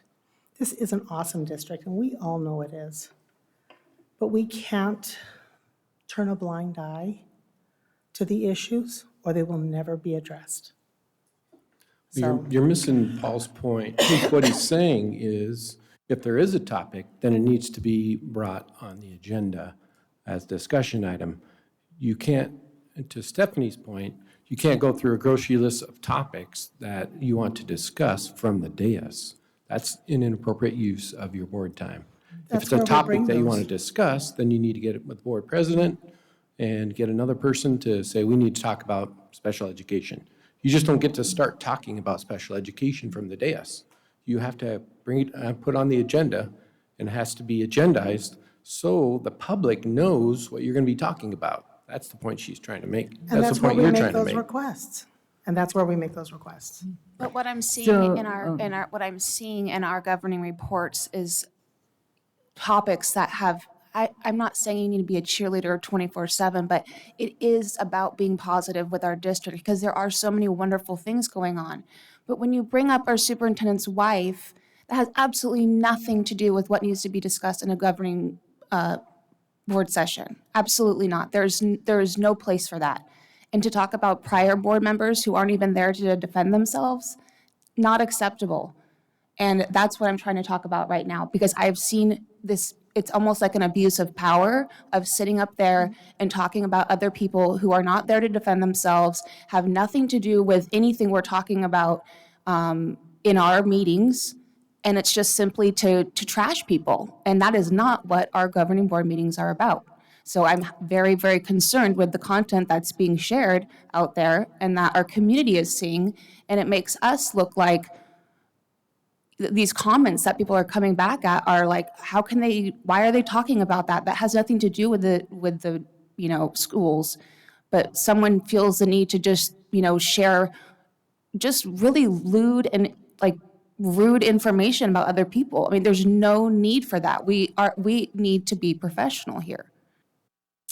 Items need to be brought forward, period. And if that's the only avenue, then that's the avenue that they have to be brought forward. Why does It's not a preferred place. but it why does does need to be Dr. brought- Finch's wife have to be brought up? Why do you have to bring So up? we're not discussing this I'm topic talking now. right now. Yeah, we're I not am- discussing, we need to move on with No, time. you've done this to me at every meeting. You cut me off and you say we're done. You're not getting cut off right now. You're bringing back what he's saying. I told Dr. Finch. I'm not done we talking. need to, I am not done. not to fire up with that topic. I'm talking about other topics, prior board members and talking about, Miss Reed wasn't there and you went on and on about her. And that stuff you were saying was so inappropriate. I was reading Dr. Finch's email. That was Dr. Finch's email. All those accusations were my All it was just response. Were my It was response what to Ms. Reed his had email. said in the previous meeting before. That's all it was. Nope, that was a response to Just to your his point, email. though. Okay, so I would like to say that I did do some research on board reports. I did talk to other previous board members and even boards, in other districts. We do have a policy, right, board? So maybe we need to look at that policy. I also got information that, there's nothing wrong, if we need to state something, that we need to state something to let the public know what's going on within our district, because the reality is, as anything, we have good teachers and bad teachers, good principal, bad principal, good, superintendents and bad superintendents. So we need to have transparency and make sure that the public is aware of what's happening and, and how can we work together to make sure that, if we need to bring changes. But it would be great if we, the boards can look at that policy, because I know other districts have those policy on board reports. Because the reality is, freedom of speech, that's the time when the board can provide information to the public. But it should be related to the district. It should not be about anyone's personal family members. It's about past board members, and that's what I'm trying to talk about right here. I'm trying to talk about the content that is being shared, and the content that is being shared is inappropriate. Well, this is a process that has been going on even with previous board members. Even in the last one with Julie, about Mrs. Fisher, and it's been going, and that's okay. That's, if she wants to provide information of a particular board member, that's okay. That's They're her not there point to of view. defend themselves. And so basically, it's an opportunity to sit there and put people down and talk negatively about someone who has no ability to say, hey, excuse me, but that's not true. I wasn't That's a there lie. either. Well, you chose to walk out on that last meeting. No, my son needed me. I watched the meeting, and it was disturbing. It was of what she had suggested that you had done, and that concerns me. And she, it was her last meeting. She needed to get that out. But to take it back from like 6 meetings prior and bringing it up, and again, bringing up family members of our staff, it's not what we're supposed to be talking about. You don't have to be a cheerleader constantly talking about school things, but you need to be talking about things that are related to the schools, not personal things. It was 100% an email that had occurred within days. But And I'm not saying you're wrong. I'm just saying It was that the if there's a topic that you want to address, you need to follow the process. So I want to have a topic about I bad just have to board, say, past board people. this is not new. And I could do it the way prior board members did. I believe Ms. Tweedy and Ms. Frank, well, I don't know if Ms. Frank ever had to bring one, but Ms. Tweedy used to just bring Dr. Finch's email. And if that's what the board would prefer, that I just read his emails, Yeah. I can do that. What I suggest is that the chair is the one that interrupts the board member when they're off topic. That's what I would suggest. Yeah, but I do believe that on topic is events that happen in this district. And it is vital that the district is aware of what's happening. You know, and I know you don't like it, but there's 58,000 people that voted for me, and they have a right to know that since I took seat, I have had not been able to do any of what I should have done. I have not been able to communicate with the district. I have not been able to give input for policies. I have not been able to move forward. But what I do have is a large binder of abusive emails. And at the point when that meeting occurred, I needed to get what I said, because it was said in writing, it was inaccurate, and then public people, members of a community parent group established by only a couple board members, are spreading it out publicly. And even though you and I 100% disagree on most things, if someone else was slandering you and you had no place else but to bring it forward, was there, I would not expect Well, you to then we stay can go, silent. then I'll just start bringing in screenshots of you slandering people on Facebook all the time. If you want to do that, if you want to do and make our meetings about that, but I don't want to, because you know why, Kim? Because it's not important. It's not why we're here. We are here for the students. We are here But to if you make want to sit there and decisions tell me and that, if you want to sit there and say, well, I have to bring all these things up because, you know, they're saying all these things about me, what about what you do every single day on Facebook to people? Oh, I love your every single day. That's the problem, is you're following what you're being fed. I'm not being fed anything. It's literally in front of my face. I have to turn my What did I- computer on and I can see what you We're gonna have been move on. What did I saying. post yesterday? Oh, here's an example. Yeah, we don't even know if Miss Orway is going to be there But we're tomorrow going because to we move on, tried to, please, for we haven't been able time's to work sake. with her schedule. No, she is at a funeral today. You guys were made well aware of that information prior. We're And gonna that's an move on. example. Ms. What was Fisher, it we're going to answering? move on. What was it answering? That's what Ms. that she Fisher said. and Hold on, Stephanie. she Just a moment, this she is was important. asking if Ann was going to be there. No, what she said is, are all board members going to be there? I said, no, we don't know. We don't know if Ann Orway will be there. Same thing. Doesn't matter.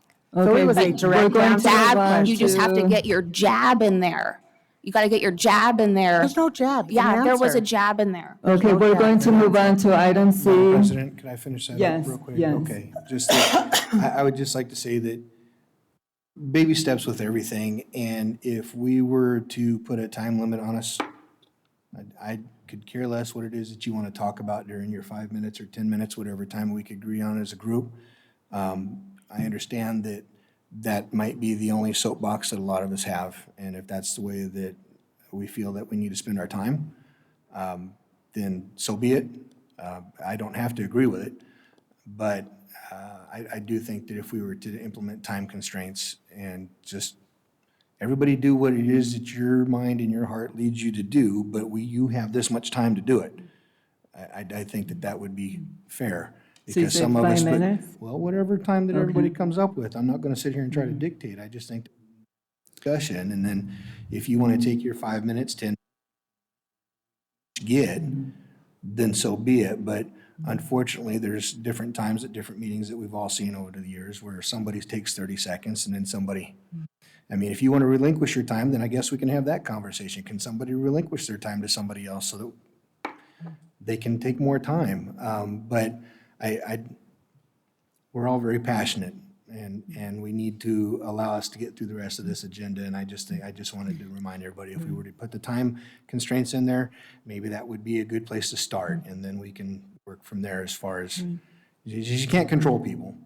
And if Ms. Fisher believes that's the only place that she has to get what she needs to off of her chest, we don't have to agree with it, but she was elected, and she is who she is, and the people that elected her because of it. So if that's what she wants to use her time for, then who are we to tell the people that voted for her that she can't?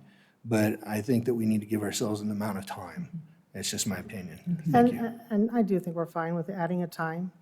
You know, I would prefer not to have to discuss this. I would prefer never to receive the emails that I receive. That would be a preference. So this- However, I the would only thing is suggest- I don't want to see discussion on actual topics timed. I'm fine with board reports timed, but when you're discussing items that we need to vote on, we need to have be allowed to have a full discussion. It was pointed out, you know, when we were talking about curriculum, I think it was curriculum, there wasn't a full discussion on certain things. There's stuff I didn't know, you know, about it and stuff, and so I think we need to make sure that the full discussion is happening on the items that we're responsible for. And I do think that, I don't want to time on those. But if you want to time board reports, I'm fine with that. Dr. Finch? I think this is the president's call. So you can take input from the crew and decide 7 minutes, 5 minutes, 12 minutes, 1 minute. I think it's your call, it's your meeting. So we can project the time. I believe, I'm 99.9% sure that we can project the time on the screen in front of you, but it won't be on the Jumbotron. And so that will give you a cue as you're speaking, oh, I have 3 minutes left, or I have 7 minutes left, whatever it is. So I think it's your call as far as the amount of time. Well, this is why we're having this meeting, so, I just want to clarify something really quick. Ms. Fisher asked what the question was and what the we're response talking is. about Don't time know. right now. Ordway What- is refusing to do anything not on her schedule, but shows up and is destructive. She may or may not be there. We are all well Okay, aware of where Stephanie, she we're is today. talking I about just want to time right clarify now. that. I'm done. I just wanted to clarify. thank you. So we're talking about time, board members. So how many minutes for board reports? Do board members agree that we should, 5 minutes, 10 minutes? I think 5 minutes for you, I think 5 minutes is great. Ms. Fisher? 5 minutes, okay, so, Dr. Finch. One more thing that we talked about in our meeting, short version, we have in your packet the Peoria model, where they move all of the big topics like curriculum onto 4 quarter separate study sessions, and it's scheduled on a Tuesday night, so everybody can pencil it into their schedule. It might be an idea for us to do as So well. this is item C. I know you brought this, Yep. submitted by you. So Yep. can you give us, and because I did look at it, and so like I'm trying to understand, what you mean by quarterly. So if you can let the board know your idea and see if we can adapt to that. Well, I think the little model there shows, this is Peoria's, I believe, that we've adapted to us, but the theory behind it was, to Paul's point, to keep your regular meetings moving along, and if things, rather than spending 2 hours on the social studies curriculum in a regular board meeting, we would automatically point it to one of our quarterly scheduled, pre-scheduled meetings. You would also push topics into that as well. And I talked to the superintendent from Peoria, and he said it works really well for shortening their regular meetings. And then they can have longer discussions on hot topics or big topics or study session topics all into those schedules. They, and I think I don't have Sheila here, but I think this September 5th, October 17th, February 6th, and April 2nd are the asterisked ones that we borrowed from them and put it into our model. So that's something you can think about as well. So for example, in February, you would have 3 meetings. You would have 2 regular business meetings, and you would just know that every February, there would be a scheduled meeting, and you push all those topics, curriculum, and the big ones that take a lot of discussion. Basically, all the presentations would go into that, and your regular meeting would be more business-oriented, if that makes sense. So would it put pressure on the system to make sure we hit those dates? Yes, but it might make your meetings more efficient. Peoria uses it. I've never used it, but they recommended that, because I kind of told them my situation. They said, hey, this is what we do. I was like, oh, that's a good idea. I'll bring it to this board, see if they like it or not. So what are the times? So we'll have regular meeting, quarterly meeting, so what are the times, like? Same, it'd be the same as regular Same? meeting. Okay, It's same as our regular meetings, it would just be on a separate Tuesday night. separate, And it would be 4 times a year, and we would push all of your stuff to that was long, and that needed, Ms. Fisher wants to talk about it for an hour, it's not a problem, because it's not in, or you want to talk about social studies 1 for an hour, it's not a problem, because it's pushed into that meeting in a separate meeting. Kind of like in this format as well, is how it would look. okay. Any questions, board members? My only concern is timing. It's, you know, the adoption of curriculum may not fit into a quarterly. We've never done it that way because we've always worked cooperatively, to where if it was a longer topic, we simply bumped it to a study session or a special meeting.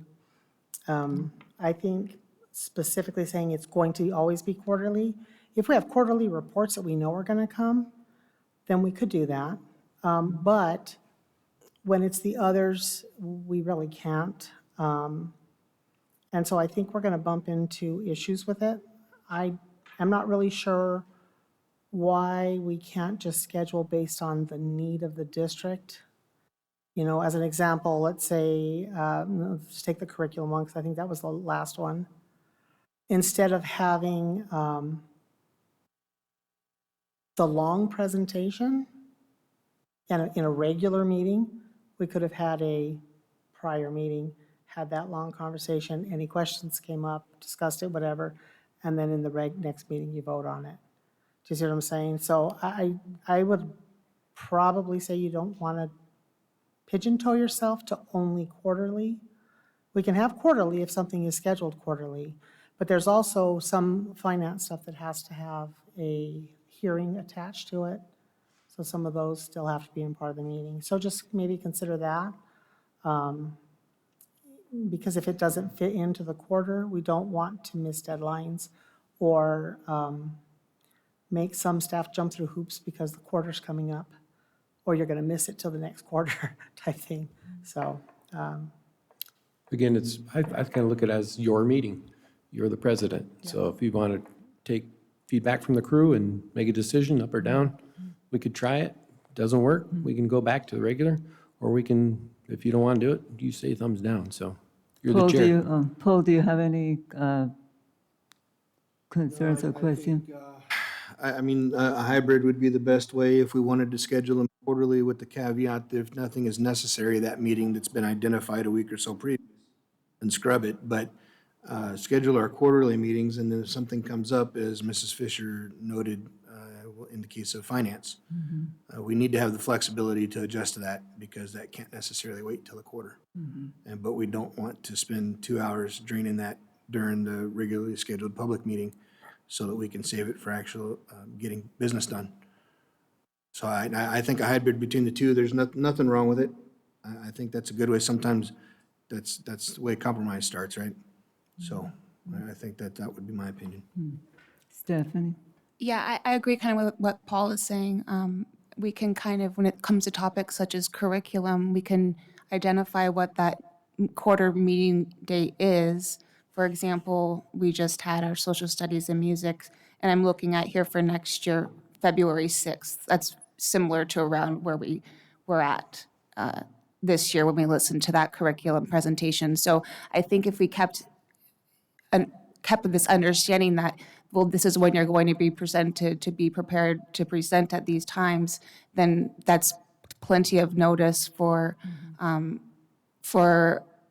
to happen. So what I'm hearing is that keep it the same, but if it's necessary, depending on the topic, Add or drop. okay. Well, I'd keep those tentative Okay. quarterly sessions in there, and with the idea that that's where when they're going to be long topics of discussion or long presentations, those are the best place for those to be at. And we just kind of know that. And we have it set out over a year in advance, so we should be able to, for the most part, be able to take care of that. And then, like Kim said, if something arises financial and there's a timeline on that, yeah, there's always there can always be exceptions. Yeah, I agree with the finance because that would be, my concern because it should be an process that, the public needs to be aware of. So do we move to quarterly meetings and if necessary, add the long presentations to that date? And if not, then we won't have a meeting. President Paperman, as a point of order, I don't think we can technically take a vote in this meeting, but you've got the consensus of those of us here. I would encourage you to make it an action item on the next agenda, and then we can do that. Or I don't even think it needs to be an action item. It's a scheduled meeting. Just make it so, and let the administration know that that's the direction that we'd like to go. You don't need a vote. Okay, well, I just want to make sure that we're collaborating and we're all on the same understanding and the same page. Okay, so Dr. Finch, you're done with the present. Okay, thank you. So we're going to move on. See where we are. Mrs. Paperman, I know that Yes. next up is discussion of district surveys. I know that we should have done this previously, but I'd like for you to consider letting Mrs. Simicek get her points across. Okay. As we did mention that we would let her do that when we voted earlier before the end of the meeting. Could Okay, we- so it's 1:35. I actually would just, again, I'd like to, I'm not sure why.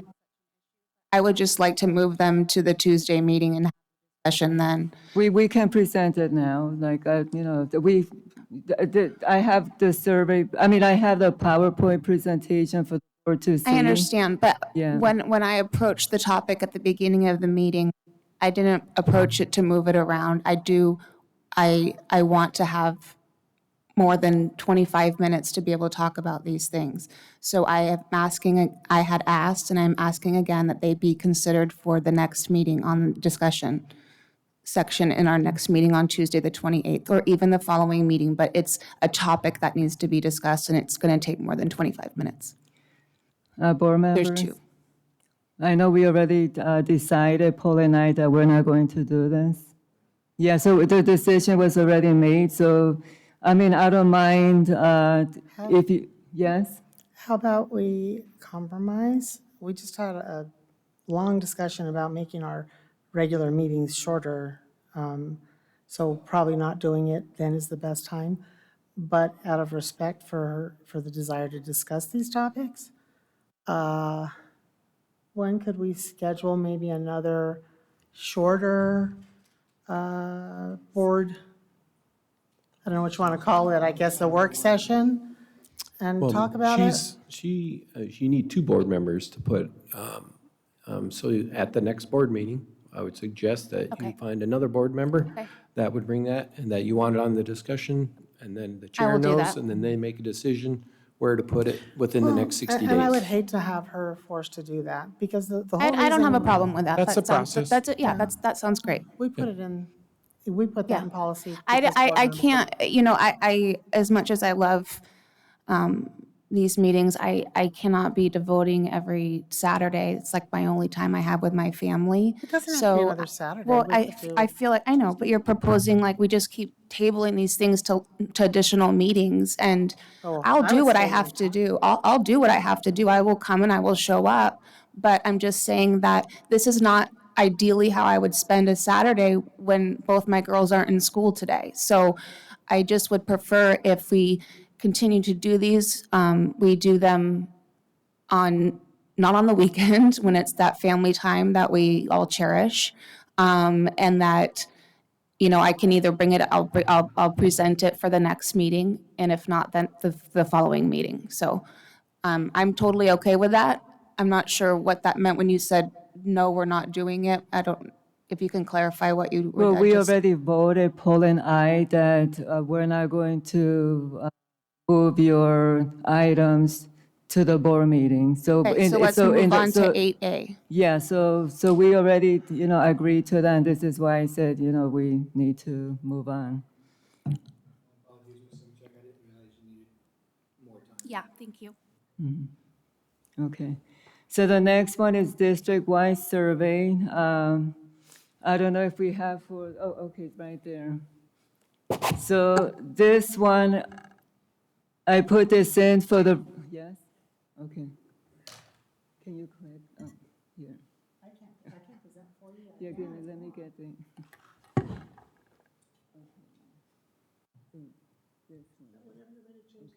Yeah. Okay, so the district-wide survey, the goal is to have community involvement. I know, being a teacher for 21 years, districts do create their own surveys, teachers create their own survey, parents create their own survey. What I'm looking for is, to move on to collaboration, which in my previous district, we used to do district-wide survey completely. It didn't work out, but then we created a committee where we had the parents, the teachers association, the parent association, classifies, giving input in the questioning with the direction of the district, and also of the district has their own research person, right? With the direction that we all work together to see what what outcome we all want and what data we want to evaluate. And this was a project that we all were part of it, So this is why that I have here on the. So here I have, the collaborative school community. When parents and community members are involved in students' education, it increases student achievement and success. So this I stand for. I believe that we need to involve our parents, our community, to make sure, that we're there for our students, to give inputs, to give recommendations, that we are all working together. Collaborate with the community and partnership. Educators, administrators, parents, and community members are responsible to ensure the best possible education for students and positive citizens in our society. Stakeholders play a role to improve our public school. Parents are vocal, and by being involved, they will build trust and understanding the district vision and mission. So one of the things that I see in this, the changes not only in our district, the changes even in our other districts, we see more community members, more parents being very vocal. So, getting them involved, have them be part of, creating the survey, have them be, creating curriculum, get them involved in our district in order to build that trust and transparency. Stakeholders engagement, collaborate to solve problems, build trust when involved with the district community, transparency and awareness of what's happening in district and school-wide, provide support when building confidence. And this is where we need to work, because, as board members, I had parents sending me letters, I had parents email me because of misunderstanding, I had parents saying, well, this survey did not make sense, or this curriculum. So to me, I feel that we need to start turning our district where we need to have community involvement and parents involvement, so that way they understand what our goals are, what our mission is, what our vision is. And for them to look at data, not only the educators are going to be analyzing data, these are going to be community members and parents looking at data. Oh, I see, I see what the goal that the district is trying to get. What do we need to do as a community for this to happen? Jenny, can I ask a question? Do you believe that this isn't happening already? Is this why you believe it's not happening? I have a lot of parents had concern, even with previous board members, that they said that just the district creating the service themselves, they feel that they're not included in that, and they feel that there's no transparency. So this, once again, this is not set in stone. This is No, I'm just for the asking board to for hear.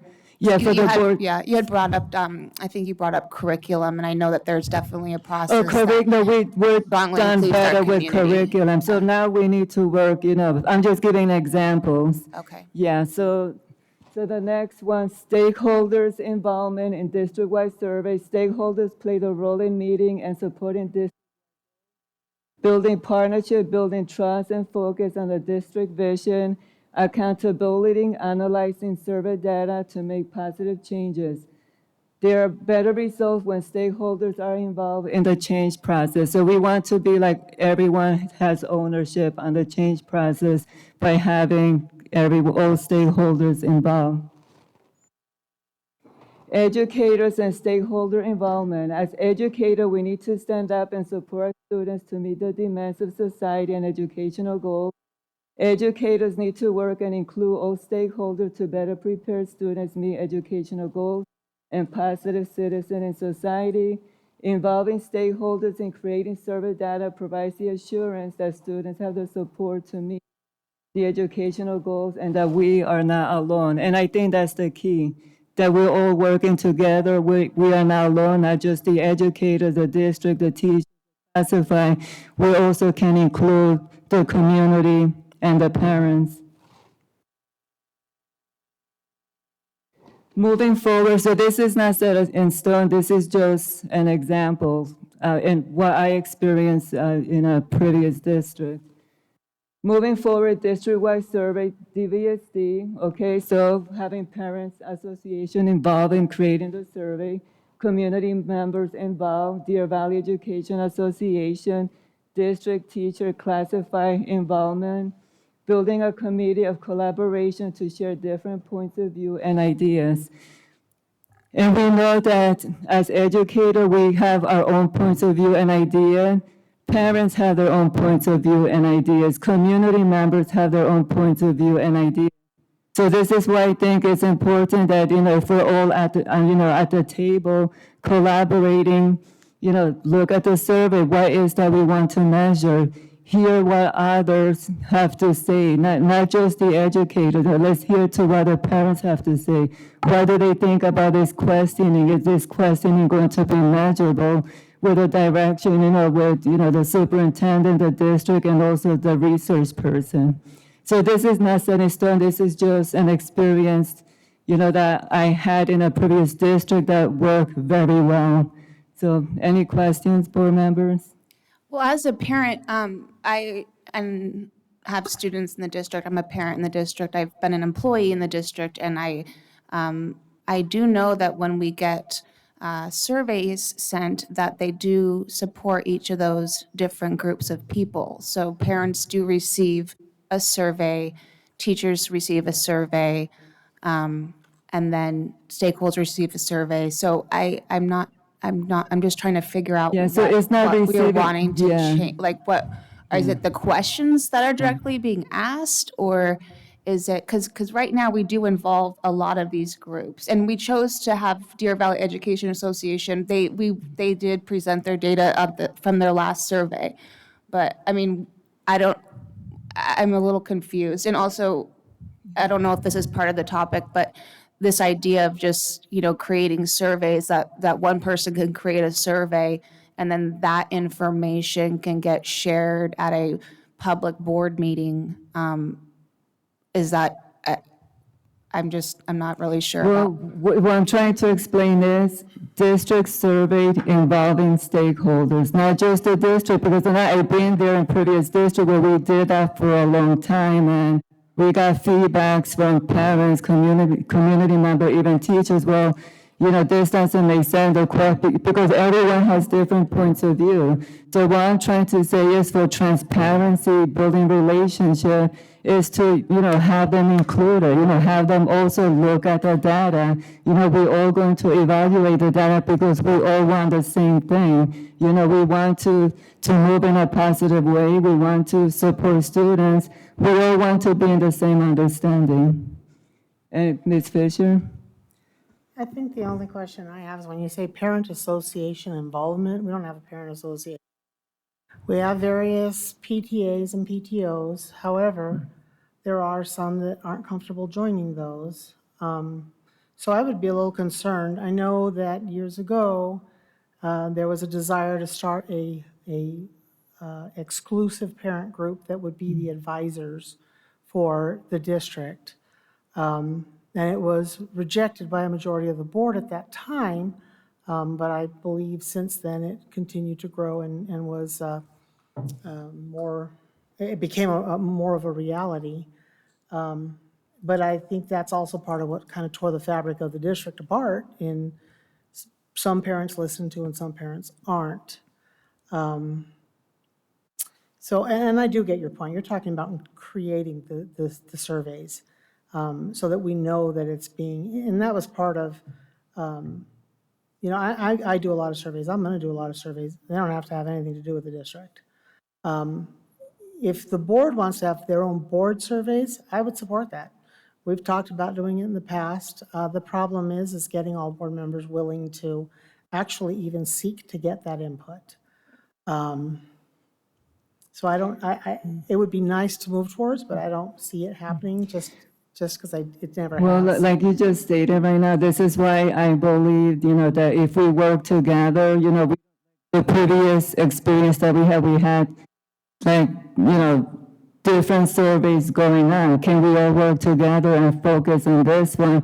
Yes, the Deer Valley Association, they're going to survey their teachers for particular measurements that they want to do. But as a district-wide, let's get everyone involved. So that way, we don't have multiple surveys.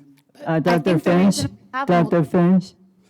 Yeah, we do this currently, but I think what you're saying is we need to do it more. So I'm not opposed to that. We, depending on the survey, if it's impacting that group, we do get, if it's a parent survey, we try to get parents, to help us.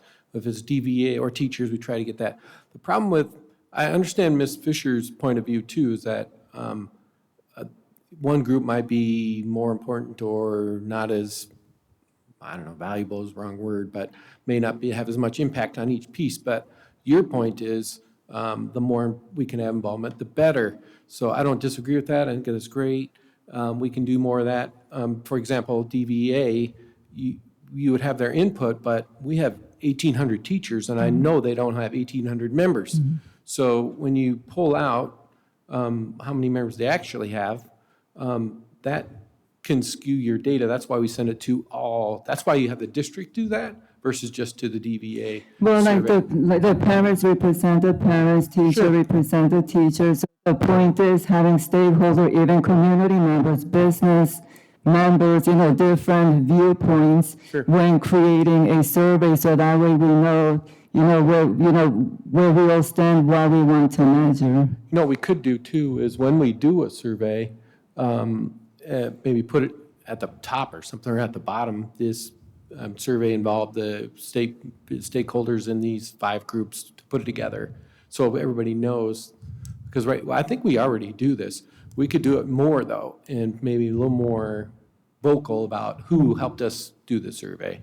We could do that. And that's what we need to see, like who was your committee, who was there to, to be involved in the survey? Because, I would like to see all stakeholders being involved and, so that community members can see, oh, look, this is not just the district, the educators creating this. They're also giving you a voice to give your points of view and ideas of what you want to measure to improve the district and help, their children. Paul, any questions? No, I think you're exactly right. We need to try to find a way to get greater penetration. You can't hear me. I think we need to do better at getting greater penetration with our surveys. That last round of surveys that we had, if we consider all 3 of them, they all touched on different elements of our community. And we need to find a better way. The district has the resources for it. But I know that there's some concern as to how it reports and the questions that are asked, and that's going to take a greater level of involvement from the board. And if that's what needs to be done, I mean, that's what we're here for. But we need to find a better vehicle to reach a greater number of people that are involved in our district. And I think we need to find a more, I don't want to, I'm going to say it this way and then I'll back up, a more pure way of reporting and the questions that are being asked, and not to say that the way that it's being done is not pure, but so that everybody that is involved in the information that will be received will have some input as to what is it that we're asking and why are we asking it. If the questions that need to be asked that are presented by whatever group that's going to put it together are justifiable and everybody can agree, then that's fine. I think what we have is just a breakdown in communication with our surveys as to, well, why did we ask those questions? What are we looking for? And then when we get the results, everybody's up in arms because, well, why didn't you ask this question? Why didn't you ask that question? It seems like it's slanted. And we need to do a better job at removing those types of conversations from these kind of things, because these are tools that we're using to try to better equip the district to be what the community needs us to be.